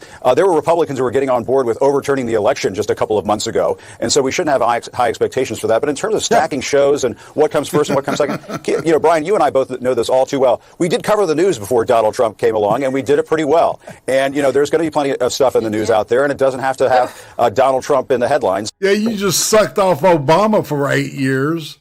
They just admitted that they spent the last 4 years not reporting the news. Right. For us to continue to exist, especially when he's putting out these statements. When he was president, he was doing things that were beneath the office of the presidency. Now he's doing things beneath the office of the post-presidency. He's not going to change, but we need to change with the times. But he's still saying he was robbed. I don't think anybody's listening except for the hardcore base. But it is important to note the big lie is still alive and well in the pro-Trump bubble. You can feel like it went away after the riot when, reality reared its head. But no, the lie is out there in the pro-Trump bubble. Let's get into it here on Outnumbered. My co-hosts, Emily Campagno, Kaylee McEnany, also with us, Dagan McDowell, and in the virtual center seat today, Lawrence Jones. A lot there, Lawrence. I do think that it's worth mentioning that he already anticipates this fight, and it's also worth mentioning that some of the criticism starts with, well, what does this do to make us safer? Exactly. Well, yeah, that's a big question, and I've been jotting down notes throughout his entire speech. First of all, I don't think it's appropriate to start off this conversation by saying it's a hobby of yours, but since he used those words, I would think that the President of the United States would be educated on the issue. He honed in on 3 cases. He talked about Stoneman Douglas, he talked about Pulse Nightclub, and Sandy Hook. Well, Stoneman Douglas and the Pulse Nightclub, they were warned. The FBI was warned about this. So these red flags that he was alluding to, if they directly notified the FBI, what more flags would have done to stop those killers? So that's one case. He also talked about Sandy Hook. As you know, this perpetrator killed his own mother. He could not purchase his own gun. He stole that gun from his mother after assassinating his own mother. There was no red flags were there. He did not legally have to purchase a firearm. He stole that firearm. So that's another thing right there. He talked about immunity to the gun store, for the gun store. Now, do you want to hold gun stores accountable for the actions of other people? Now, it's one thing if they legally sell a gun to someone. I think all Americans would agree that there's some criminal liability for that. But if someone decides to carry out this attack and they had no idea they legally sold the gun to them, that doesn't make sense to me. Last thing is, I know this is something minor, but I think it's appropriate since we're having a conversation. If you're going to talk about the ATF, maybe you should say the name right. It's not the ATE, okay? And lastly, Harris, as someone that lives in New York City and is from the state of Texas, I feel less safe here. Criminals are out of control here. They have talked about defunding the police. Cops are backed away, and I don't have a firearm in this city to defend myself. So a lot to unpack. I know I just threw a lot out there, but I think the guy that is the president should know a lot of this stuff. So this is interesting. So you know what? While you were taking notes, I was working with the team on getting, not for the weekend, because we know the numbers of shootings and deaths in Chicago, Illinois, as we get closer to the summer, they pop every weekend. But just on Monday and Tuesday alone of this week, shootings 35, deaths 7. And why do we mention that? Because I have the guest list, and I see who's in the Rose Garden. There were a lot of people who were clapping. I just wonder how many of those people are having these types of spikes, particularly during the pandemic, and what they would say is on this list that would make a difference in their cities. I mean, wouldn't they already be doing them? Kaylee, I come to you.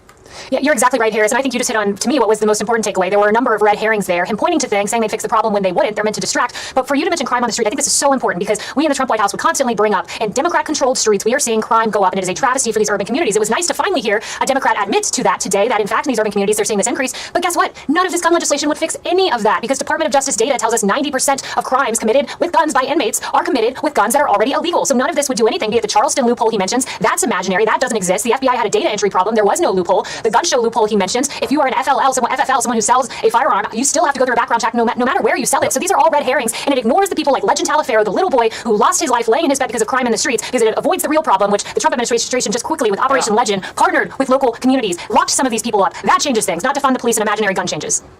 All right, so there was something on the list. I had on Joey Jones, Fox contributor, also a former bomb technician for the Marines, so he knows munitions. And he said, one of the false flags in all of this is how much politics are not being talked about. But there's a lot of politics on Joe Biden's list. He points to something called ghost guns. Did you notice that's where the president first started? With ghost guns, things that people can manufacture on their own. I want to listen from Joey, and then Dagan, I'm coming to you. So you can buy a block of aluminum off the internet, and if you have a drill press and jigs. Yeah, and what I'm going to do is I'm going to move through this because, the whole gun thing is for a deeper debate and a deeper analysis. I haven't heard or read everything about it, so I don't want to present information that may be errant. But then again, I'm a propagandist by nature, so there's that. I'm trying to figure out where we're at in the thing. You should tell me on the...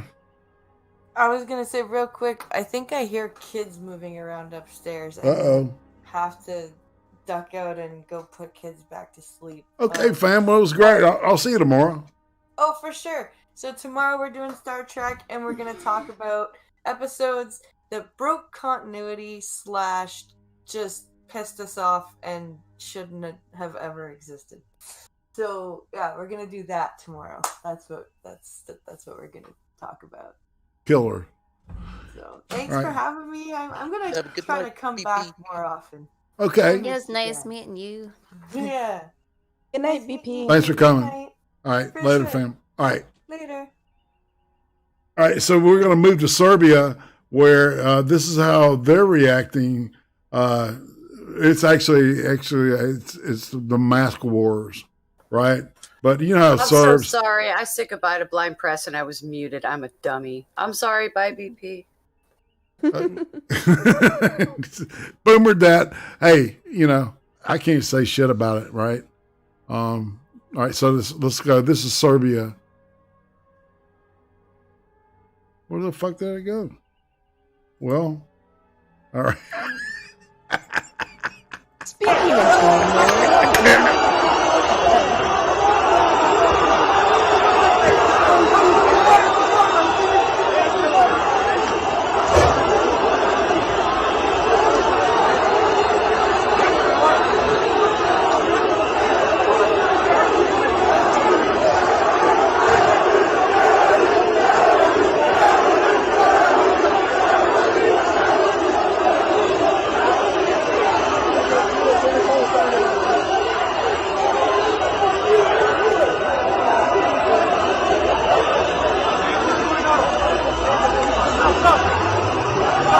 We're just in the bomb bar.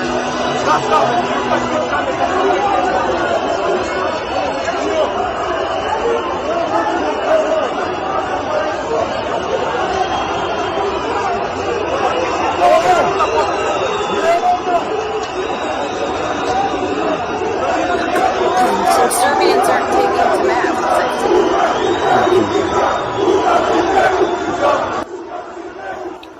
Dude, they wanted. Ooh. Yeah. They're Serbians, man. They know what this shit how this shit starts out. They're not stupid. They see the mass as a control mechanism, and they're reacting to it because they've been under Soviet control before, which was fucking awesome. They all love that shit, man. Yeah, forcing them to live with their enemies and. I've heard a lot of Eastern Europeans are not taking well to the this requirement shit. that you show proof of Yeah.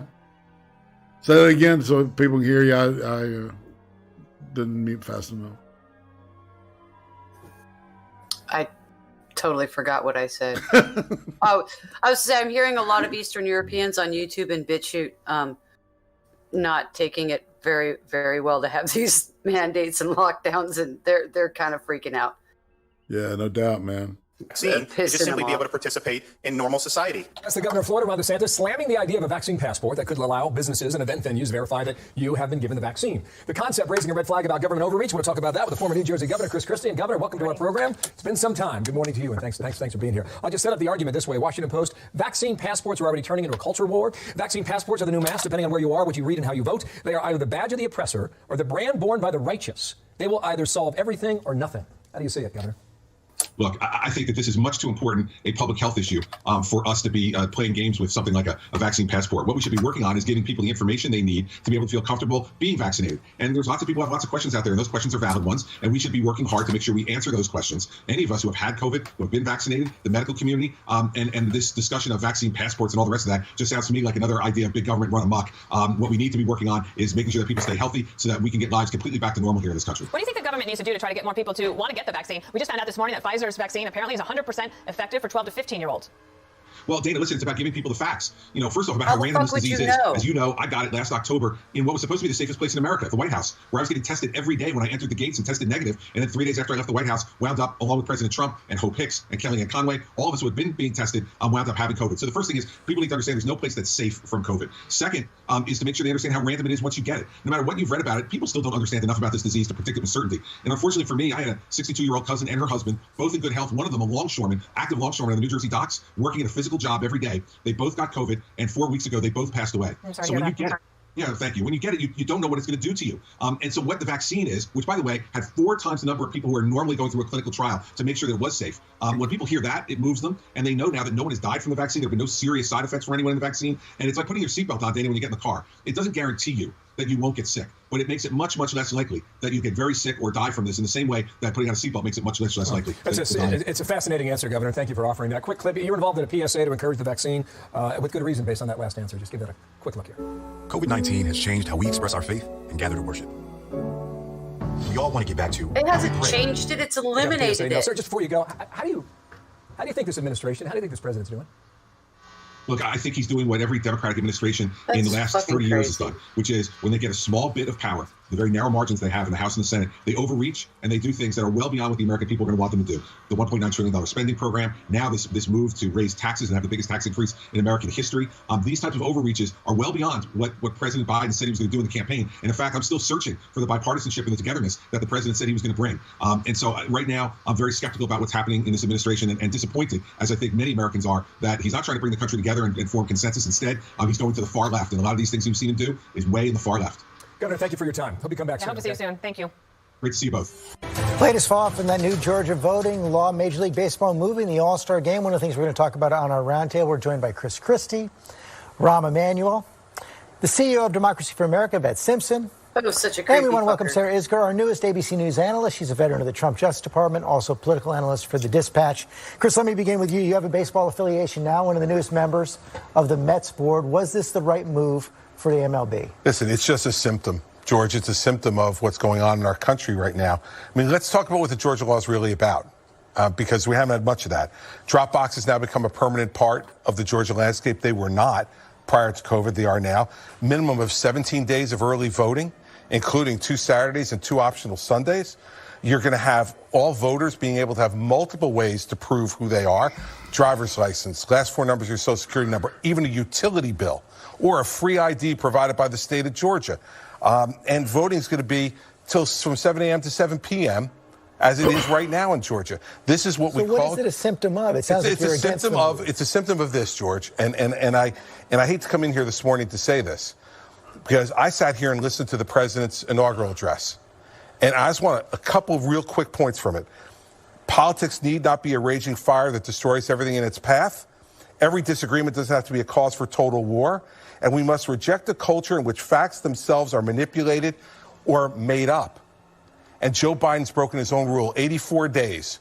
And now he's lying to the American people, George. He's lying about this bill. He's lying to the American people about it to cause the raging fire he said he was going to put out. I'm very disappointed. Yvette, he did make some misstatements about the bill. The bill basically... He made misstatements about the bill. So, all right, so I put the little Christie package for y'all. And guess who's going to be running for president? Go fucking figure. I'm just saying. I'm predicting it right now. I properly shocked that motherfucker Right, survived. and I bet Jim I Jordan's remember how pathetic he was. Oh my god. I was properly Well, surprised he he survived the well. Remember, he went with his family to the beach. You know, Yeah. when everybody was locked down, it's kind of shitty. You know, so he's just playing the politics like he do. Like Right. he always does. All right, and this is a lady from Cobb County, Georgia, complaining about the decision to move the MLB All-Star game.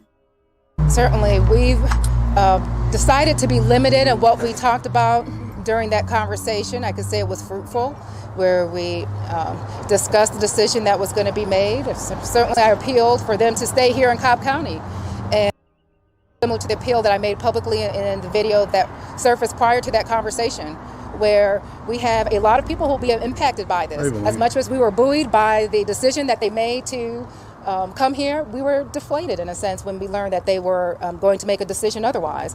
Our economy here in Georgia and in Cobb County, it depends on travel and tourism. It depends on retail. And these certainly would have been uplifted should they have chosen to stay here. And recognizing that we're in a pandemic, this would have given us a lift out of that. Don't pick sides in these big fights. Now, ideas and Minority Leader Mitch McConnell calling out what he calls the outrage industrial complex. As others say, maybe they should boycott companies like Delta and Coke for bowing to woke online mobs over Georgia's voting law, while ignoring, quote, real authoritarian regimes around the world that commit the most brutal atrocities, including my next guest, Senator Rand Paul of Kentucky. He says that maybe it is time for Republicans to begin the boycott operation and start with perhaps the MLB. Senator, good to see you today. Do you think that's the way to combat this, to do sort of an eye for an eye? Well, you know, they started it. Major League Baseball wants to boycott the whole state of Georgia, including Atlanta. They've already gotten rid of the All-Star game and the draft, and they're doing it because they don't like a Republican law, a law that actually expands voting and doesn't contract voting. Georgia now has more early voting than New York. I'm gonna pause. I'm gonna move this on, all right, because I want to get to the Tucker thing. Okay. All right, and I don't know if y'all saw this, but I put this ass backwards. These people were asked to get off a plane, so I'll go ahead and play it. So I'm sorry. Baruch Hashem, happy ending. We're back on. Everyone's coming back on the plane. I think they removed that steward that wanted us off for no reason. So they removed him, and now we're all taking off. Oh, yeah, obviously. they took the mask off the baby, off the 2-year-old, to feed her. And were kicked off for it. Yeah, and they the steward, or whatever the fuck he's called, flipped out on their ass and told them to get off the plane. All right, and these are. A lady over here heard someone on the phone before we even got on the plane that they were planning this. Okay. What else? Before I even walked on the plane. The captain was okay with it. The whole plane was okay with it, but there was one African American that was not okay with it. Why? You're not complying. What do you mean, not complying? Pregnant lady. Baby, I just turned 2. I could have got her a free seat and wrote that she's not 2. Feel free She to just look turned at 2, my son. but I paid for her seat because I'm honest. Okay? I could have wrote she's not 2, right? She doesn't have a license. And a special needs child. Right over here. Who has seizures. Okay. And even with all the things to read, occasionally we head over to CNN's website. CNN, despite the fact it's become completely ideological and dishonest, is still regarded by many, public schools for example, as a trusted news source. So people read CNN's website. We want to see what they're publishing. So we ran into this piece. This is from one of its breaking news and politics reporters called Devin Cole. Cole was writing about South Dakota's legislation on transgender athletes. Cole wrote this line, and amazingly, CNN published it. We're quoting this directly from the CNN website. Here it is. It's not possible to know a person's gender identity at birth, and there is no consensus criteria for assigning sex at birth.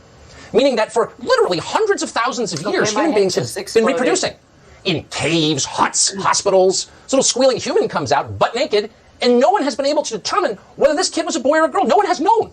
Because there's just no way to know. Because biology is not real. Totally fake. All right, and I'm going to move. All right, so he does this thing with John Kennedy, which is funny. He said, you know, it's simple. You know, a girl's got a vagina and a boy has a penis, right? I know. All right, so this is Asa Hutchinson, I'm going to say. All right. Okay. Watch this. My head right. hurts now. I can't believe that was an actual article somebody wrote. CNN online is filled full of that shit, man. Oh my God. And horribly written shit too. It's probably bot written stuff. So a lot of it. All right. Anyway. All right. Well, the legislature in Arkansas recently passed a bill that would ban doctors from prescribing so-called puberty blockers, heavy-duty hormones, to children who believe they're transgender. The law also bans surgeons from physical castration of children. But the governor of Arkansas, Asa Hutchinson, vetoed that bill on Monday. Legislatures in Arkansas just voted to override that veto, which brings us to where we are right now. Asa Hutchinson is the governor of Arkansas, and he joins us to talk about this story. Governor, thanks so much for coming on. I really appreciate it in the middle of all this. Now, I think of you as a conservative. Here you've come out publicly as pro-choice on the question of chemical castration of children. What changed? Well, first of all, your teaser as you led into this program did not accurately represent the bill. If this had been a bill that simply prohibited chemical castration, I would have signed the bill. But Tucker, as you know, this bill was overbroad, it was extreme, it went far beyond what you just said. And I made it clear that if this was about prohibiting procedures, sex reassignment surgery, absolutely, I would have signed that bill. But this, again, is the first law in the nation that invokes the state between medical decisions, parents who consent to that, and the decision of the patient. And so this goes way too far. And in fact, it doesn't even have a grandfather clause that those young people that are under hormonal treatments, if I could just correct you for a second. Well, this is chemical castration. Of course, if you stop puberty and suppress the sex hormones, you're chemically castrating someone. So our description was correct. But let me just ask you, I mean, there are all kinds of, we're talking about minors, children here, and there are all kinds of things in Arkansas, kids in every state are not allowed to do. Get married, drink a beer, get a tattoo. Why do you think it's important for conservatives to make certain that children can block their puberty, be chemically castrated? Why is that a conservative value? If you would tell us. Well, first of all, you have parents involved in very difficult decisions. You have physicians that are involved in these decisions. And I go back to William Buckley. I go back to Ronald Reagan, the principles of... He invoked Buckley. Fuck him. This dude can fuck off. Dude. I know. Fuck I'm right listening the to fuck this, off. just kind of going, wow. I know, man. It It really hurts my head. All right, I don't know why he's trying to make any concession for this at all. All right, we're almost done with Fuck do you this think shit. you are? Yeah, no shit. That's a child. Listen to this discourse. Fucked. Check out. There's no way to undo that. Check out how he's trying to play He's not it. explaining his point very well. No. He's deliberately vagifying it. Party, which believes in a limited role of government. Are we, as a party, abandoning a limited role of government and saying we're going to invoke the government decision-making over and above physicians, over and above healthcare, over and above parents, and saying you can't do you that. Believe it's you cannot engage in that. How deeply have you studied this topic? With respect, it doesn't sound like you've studied it very deeply. I mean, this is an emerging field. There's not a lot of research, but the research that exists suggests that depression and the urge to self-harm and suicide is a component, is a side effect of taking these hormones. A study in the UK showed the overwhelming majority of kids, of children on puberty-blocking hormones, had the urge to hurt themselves. Why is that responsible medicine to do that to children? Why would you support something like that? Well, I actually reviewed some of that study. I reviewed the high court decision there, and I think they are different than what you're talking about here. Sure, there's a lot of unknowns here. I studied this bill in contrast to what you just said. I spent a lot of time reviewing cases, meeting with people, listening to the experts, as well as to faith leaders as well. And I'm a person of faith, but at the same time, I'm a person of a limited role of government. I signed pro-life bills. I signed many bills that would be looked at as very conservative, but this is one that crosses the line. There's no need for it. Hold on. And, I'm sorry, but hold on. You said there's no need for it, but itself. you've said that you've seen research that shows the mental health of children who receive puberty-blocking drugs improves. What is that research exactly? Well, the research that I've seen shows that these troubled youth, these ones that have gender dysphoria, that they also have depression, they have suicidal tendencies. It's a higher suicide rate than others. And they go to their parents, the parents go to doctors, and they try to deal with this very difficult issue. I don't think we should deny them health care. I'm sorry. You're the governor. You just vetoed this bill. You said you're familiar with the studies. No. And one pet peeve I want to pick here. They don't. He said these ones. That's the thing. They declassified transgenderism, so now you don't have to go to a mental health professional to get help before you start the transition. Well, in That's certain not places. true in Arkansas. Right. Oh, okay. Right. It's because in half the nation now, you don't. It's been deranked as a mental disorder, so you don't have to go. It's crazy. Gender dysphoria. Yeah, I've actually been following this one real closely since it's happening where I live. The law that they passed, that the Arkansas legislature passed, would have made it illegal to start this therapy to prescribe this therapy to anybody under the age of 18, which would have stopped the puberty blockers and the HRT for minors. It would have been classified as child abuse. That would have been great. And so I looked at the actual text of the law, and Tater and I argued back and forth about this a little bit, but I looked at the actual text of the law, and there are flaws in the language that is used that would make it challengeable in court.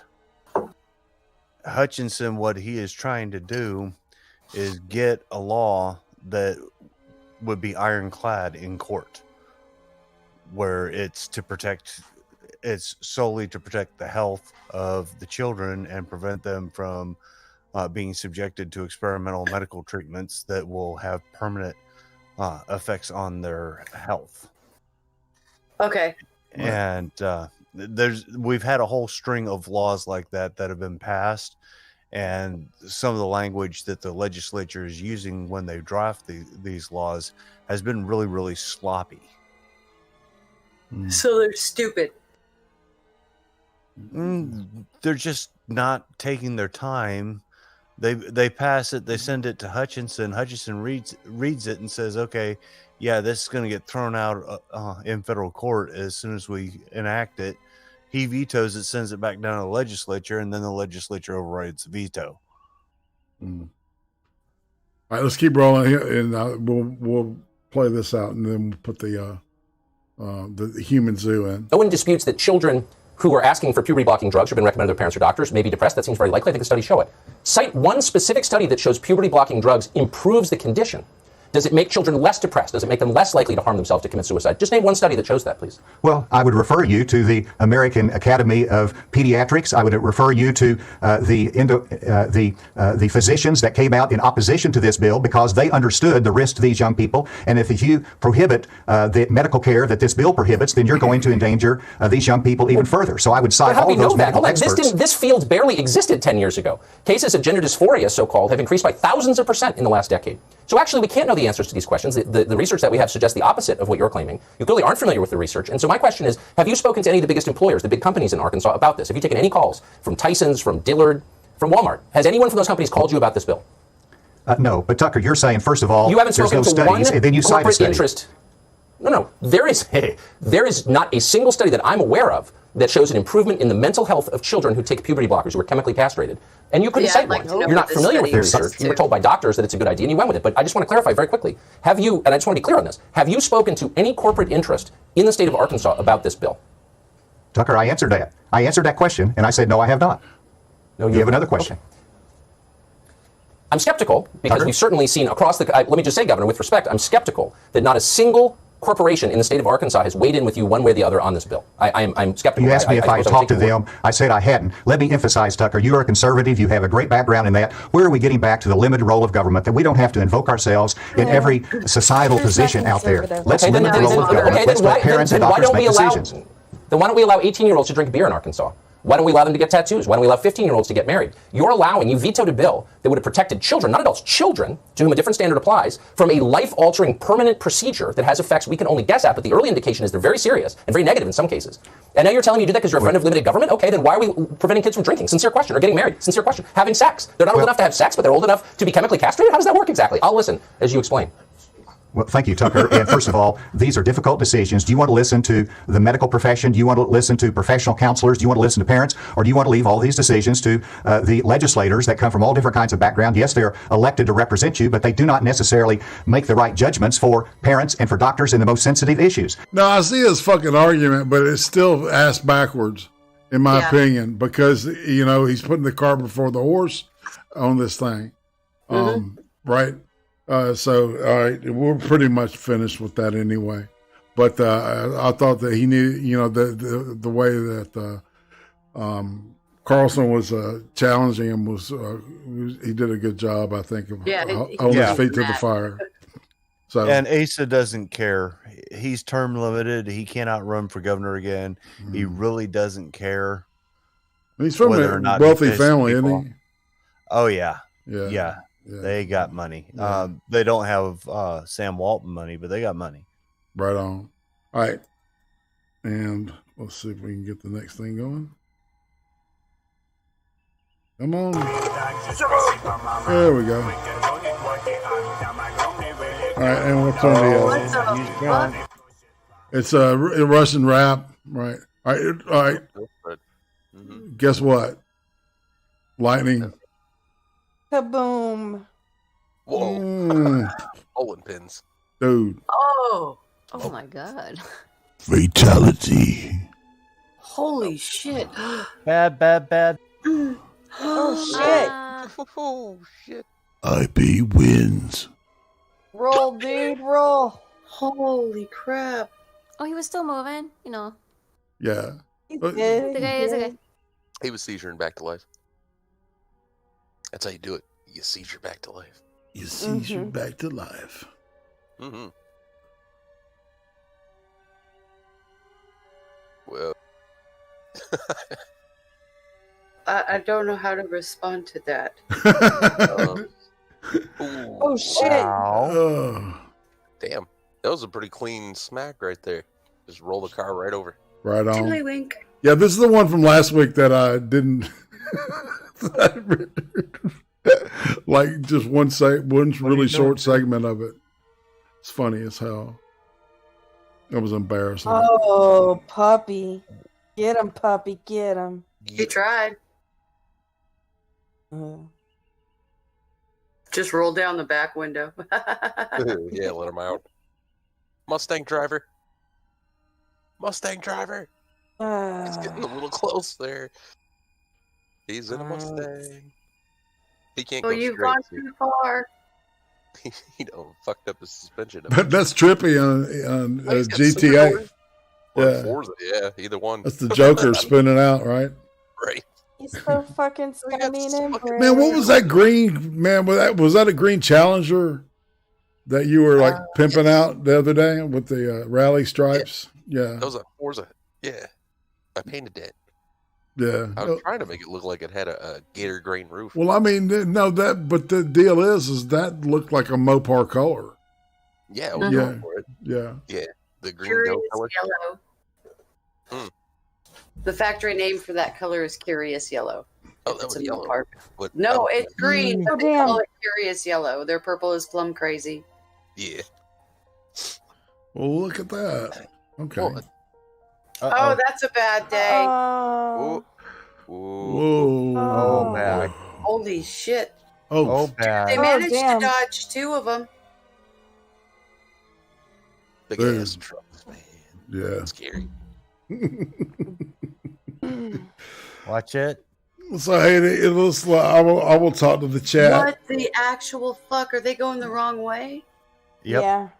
That was funny. Yeah. Oh, the wheels on the bus don't go around no more. No. Oh. We call that Russian roundabout. Open his wheel well. Oh. And Was it a rally driver wannabe? And Russia roundabout. well, there was that. Roundabout straight. That was an actual rally car. Look at this dude. All right, he's riding. This is Aussie, and his buddy is like, He's gearing down. Yeah, he's trying to get it, and he's like, oh shit. Oh shit. I gotta get the Abandoned ship. Abandoned ship. Damn. Oh shit. I think the Damn, man. better off. No, I think he lived, man. You know. He's probably better Convoy exceptional. Yeah. Oh, boy. That I feel like that was sarcastic. Yeah, something from the Terminator on the back of that thing. Can't see it. Is it? I don't know. Yeah, we see the It says pause. getting ready to pause. Have any of y'all seen Raised by Wolves on HBO? Yeah, Uzi and I started watching it last night, and it's like this. It looks like something right out of Heavy Metal magazine, like an old Bilal or a Mobius story. It's really cool science fiction. I recommend it. It's been good so far. I've seen the first 3 episodes. It's like, I'm riveted. So anyway, that's my plug of the week. With that. Becca, I might want to meet with you like in the next day or two to talk about what we want to do Monday, because I've found a shitload of shit. Awesome. So yeah. We can't see the video, by the way. Why not? It shows We just see your pause screen. the DLC menu. Yeah. We're good now. All right. Yeah, I Fuck. see now. It's Discord. Every time you move your mouse a little bit. Yeah, we see it. Dude can't even spell opal. Opal. Yeah, because I think it's AL for the car manufacturer. Isn't it? OPAL? OPEL for the car manufacturer. Oh. OPAL for the gem. Okay. Oh. That's what he had up there. I've been schooled. Nice. I even had a buddy that drove him. Oh, and little Ethan Ralph, I got it. Yeah, this has been documented, and it's going to be part of my lexicon of weirdness.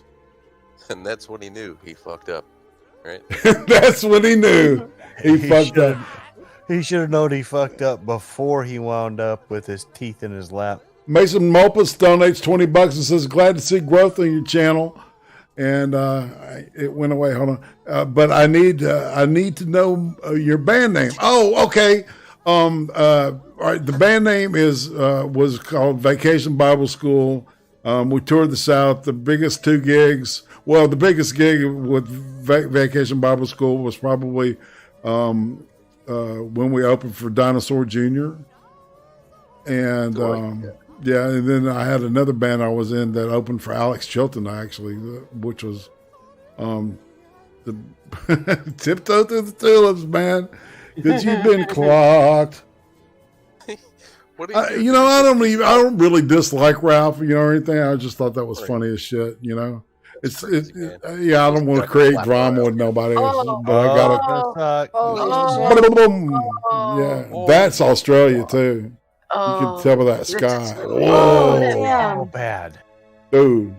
Tires flying off the shit. Still alive. He's like, oh god, yes. Was that dude naked?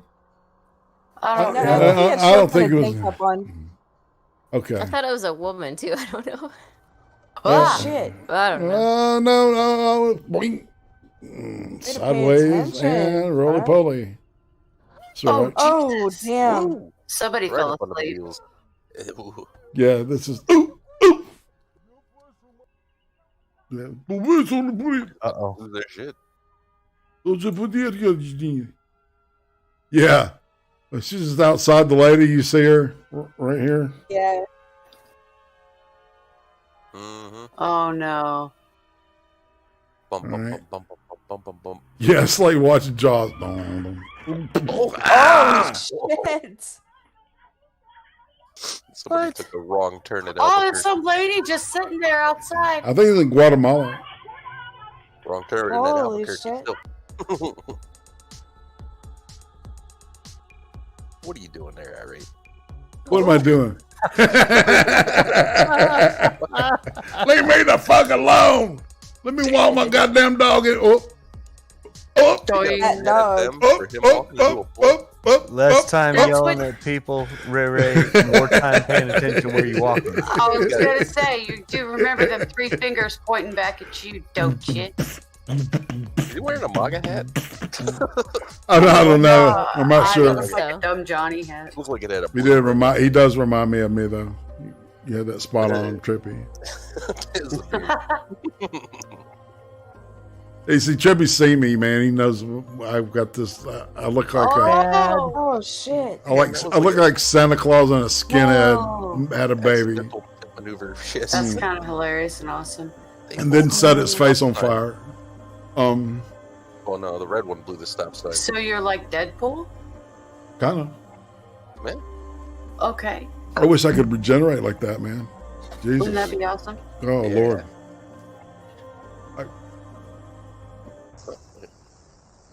All right. shit. Now this may get flagged, but I mean this is just fucking impressive, Because Soar in the sky. yeah, They're gonna jump through the plane. I think this is and it's a drone. Yeah, they have a very small target to. Do you ever jump? That's paragliding is gonna go right through the prop. Yeah. Yes. All they had for protection was those backup. They climbed the coconut tree, man. They be climbing the coconut tree, smoking the ganja a wee bit too much there, though. You need to be At least careful, it's not dude. like a monkey, because that's animal abuse. He lost his footing. That's a. He's going down fast, this thing. You guys know that, right? What? I swear I was like, I don't know if it was like coconuts, but that people are like using monkeys to like harvest them, and that was like animal abuse and so. Bananas or something like that. So he's like I can't hanging remember. upside down. Yeah. And then, oh! Oh. Shitty cameraman. Ow. Bad camera. Yeah. Oh.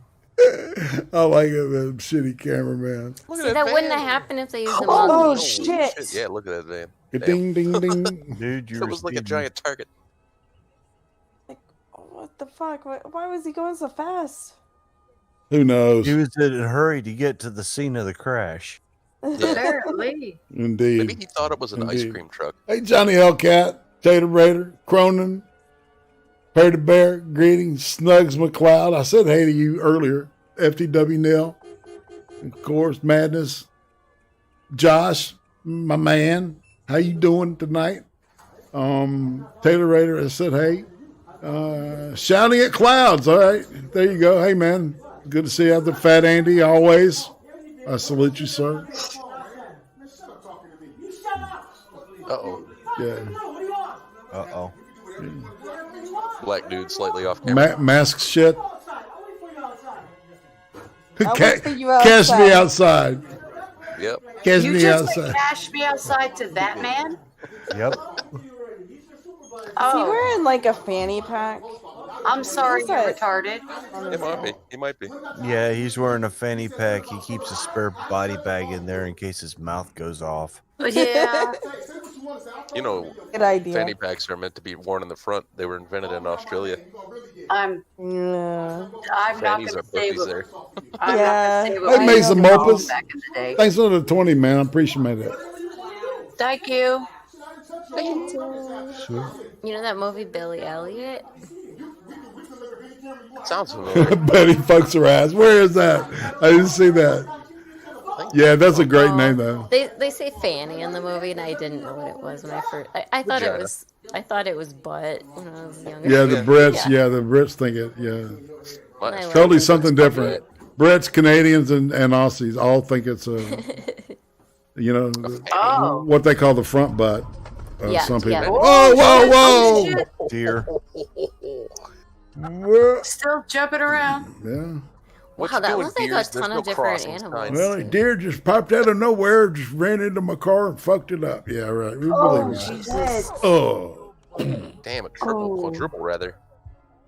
Hmm. You got Lot So of physics going The on rig there. is just going, dude. He ain't stopping. Yeah, boss, I be late today to work. The guy went around like, fuck Yeah, that. he's just like, fuck this. I didn't see shit. Suka bliat. Yeah. That'd be the smart thing to do. Get the. Oh my element. gosh. Damn it, pay attention to the red lights.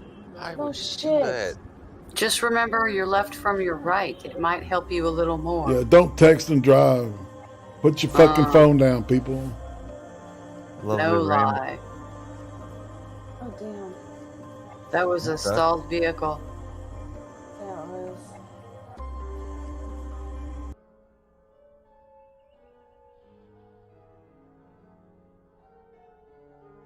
Jesus. Oh, that person behind saw it. Nice. Paying attention. Hell. Oh, all right, so I love this camera. This may get me yeeted too. I don't care. Wee. Not yeeted, but This shit's nuts. demonetized. Strook. Looks like a video game right now. The way they're tracking the person ahead of them. No, it's a dude on skis behind her. Yeah. Yeah, but it looks like a video game the way it's tracking. With That's the cool. no shit. Yeah. That's real life, man. The It guy looks with the fun, camera- though, doesn't it, man? Think about it. The guy with the camera is a slightly better skier. Yeah, no shit. Exactly. That was my point. He's like, holy shit, you think she's good? He's fucking, he's pretty good. Well, he damn may good. just have. Oh, she's got a camera on her head too, but he's holding a stick out. You can Yeah, see him back there Oh, really? in the shadow. Yeah, like, he's when Watch you're- the shadow on the snow. Oh my Get god, ready you're to right. fucking- Yeah, He's freehand skiing one that arm way? and- well, Yeah. He was freehand skiing? Yeah. looked like it. Uh-oh. This is called the, Wobbles, wobbles, the ow. speed wobbles. Yep. Bang. That's not a good crash. No, that was a very Wow. lucky crash. It might have been an And now he's FAL. Ooh. I'd rather wreck a bike than get hit by a snowplow, truth be told. They made my toes curl. That's bad. Oh my Oh. gosh. Wow. Oh, that's a What the person. fuck Person flew out. Dump the person. This is your stop. Nuts. Whenever you get Wait, the fuck where out. did that thing come from? Right. Right. Oh What the god. fuck, y'all? Oh. Taxi. Excuse me. Uzi hates snow. You guys know what this is, Huh? right? No, I haven't seen this. Oh, he died. I know. Oh, you know what it is. At Yeah, the I just hospital, haven't the seen Joker it. blew up. Remember that? Is that coming through my mic? Can you hear my dog? A little bit. I heard it once. She's barking in her sleep. Whoa. So somebody's Nice. sprinting. Somebody's taking huge steps. Damn. Because they just covered 2 blocks. in Hauling that 150 ass. Damn. seconds, dude. Yeah. Jesus. These bitches. Oh yeah, these are the bitches with the There he is. yeah the was it a Flat Uber out. Uber Eats car? Or, Yeah. yeah. They hijacked a Uber Eats guy, Oh, killed him in the process. There he is on the sidewalk. Dead. And they pled Oh, no, he's out still so that breathing. way He was they still don't have alive to then. serve time. Yeah. And Pled then out so they don't right, have to and then serve she gets anything pissed until off 21. because she left her. My phone! Listen to this shit. My phone in there.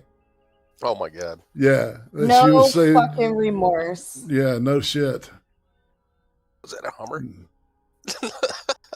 I don't know. It was a bummer for sure, though. This thing was yellow. Looked like a small school bus, Short bus driver shouldn't also be short. And that's a Damn. that's the Asian lady being kicked by a not Yeah, white person. It doesn't look like. POC abuses POC. Film at 11. Nobody gives a shit. Nobody, yeah. Oh, that's right. She was Asian, and they were trying to create this narrative that's totally false that Asians are victims in this country as a whole. Really, you can say that about every Holy crap. cubby hole. Yeah, I think that's the end of it. We're going to go ahead and pop back into the green room where we got the vicious memes. And put that. So, fam, everybody's like, I'm still digesting those videos. I'm sorry. yeah, it's been a fun night, man. I don't know. This is the point, I guess, where we start chilling and stuff. We're a little bit over the 2-hour mark. I like Chilling it. and chilling. That's right. Like starting with A for Atema. I don't really have much to shill right now. Yeah, other than you guys need to check out Insomnist and Bubonic for You's channel. I always get the name of his shows wrong. But I like them. But Right on. yeah. Yeah, they're solid, That's it man. for me. Yeah. Becca, B is for Becca. Sorry. Fairly Just Back at tomorrow night at 6 p.m. Central Standard Time, and then another episode Sunday at 8 p.m. Central Standard Time. Sweet. Miss Sigon. Yeah, so check me out on Bubonic for You's channel on Thursday. We're doing informative massacre porn. Occams. That's the one maybe you're thinking of. Yes, and I always get the name wrong. Yeah, and we kind of mix it up. We do some like other things sometimes too. So, yeah. Sounds cool. Roasted? R's for roasted. Informative massacre porn? Yes. We're educational, so it's okay, you know. Oh, okay. That's a good show name. Check out my channel, Roasted Opinions. They've got a lot of videos on there, almost 160 of them for you to watch. And as soon as I finish catching my breath and learning DaVinci Resolve, I will be putting up some new videos. Sweet. Trippypoop? Oh, yeah, I'll be doing some stuff. I'm not sure when or how or where, you know, just here. I'm just kidding. Here and on my channel. And I jump up Johnny Bonsacco and Mr. Moo's channels a lot lately. So, like, I'm everywhere a little bit. You know, you can find me live streaming from my front room in my pajama bottoms to whatever device you want to watch it on. And there it is. That was a great sell trip. It was. All right, so tomorrow night, I don't know what we're doing on XD either. I put a vague title on it, so it'll work either way. Sunday, I will be premiering my interview with Dade Lee Murphy. Yeah, it was great. It was I'm gonna try to cut my ums and uhs out. God, oh my God, you never listen to yourself. And then, like I said, Becca, I want to hit you up and talk about what we want to do for Monday. And me. And on that note, I don't got nothing else to say. What about y'all? No, I'm out of words. All right.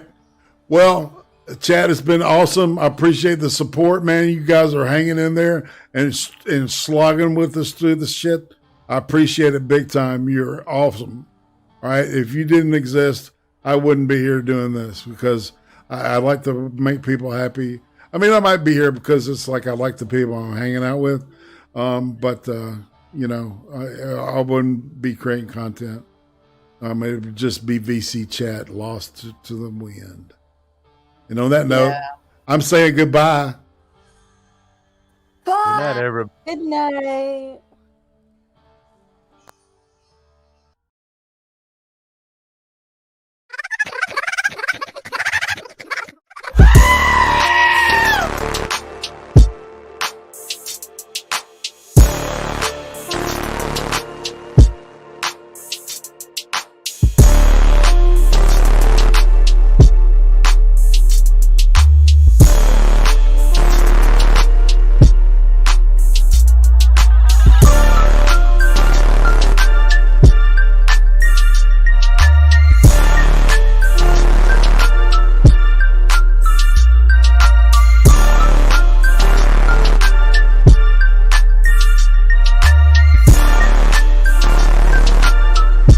Thanks for the compliment, Michael. I appreciate that.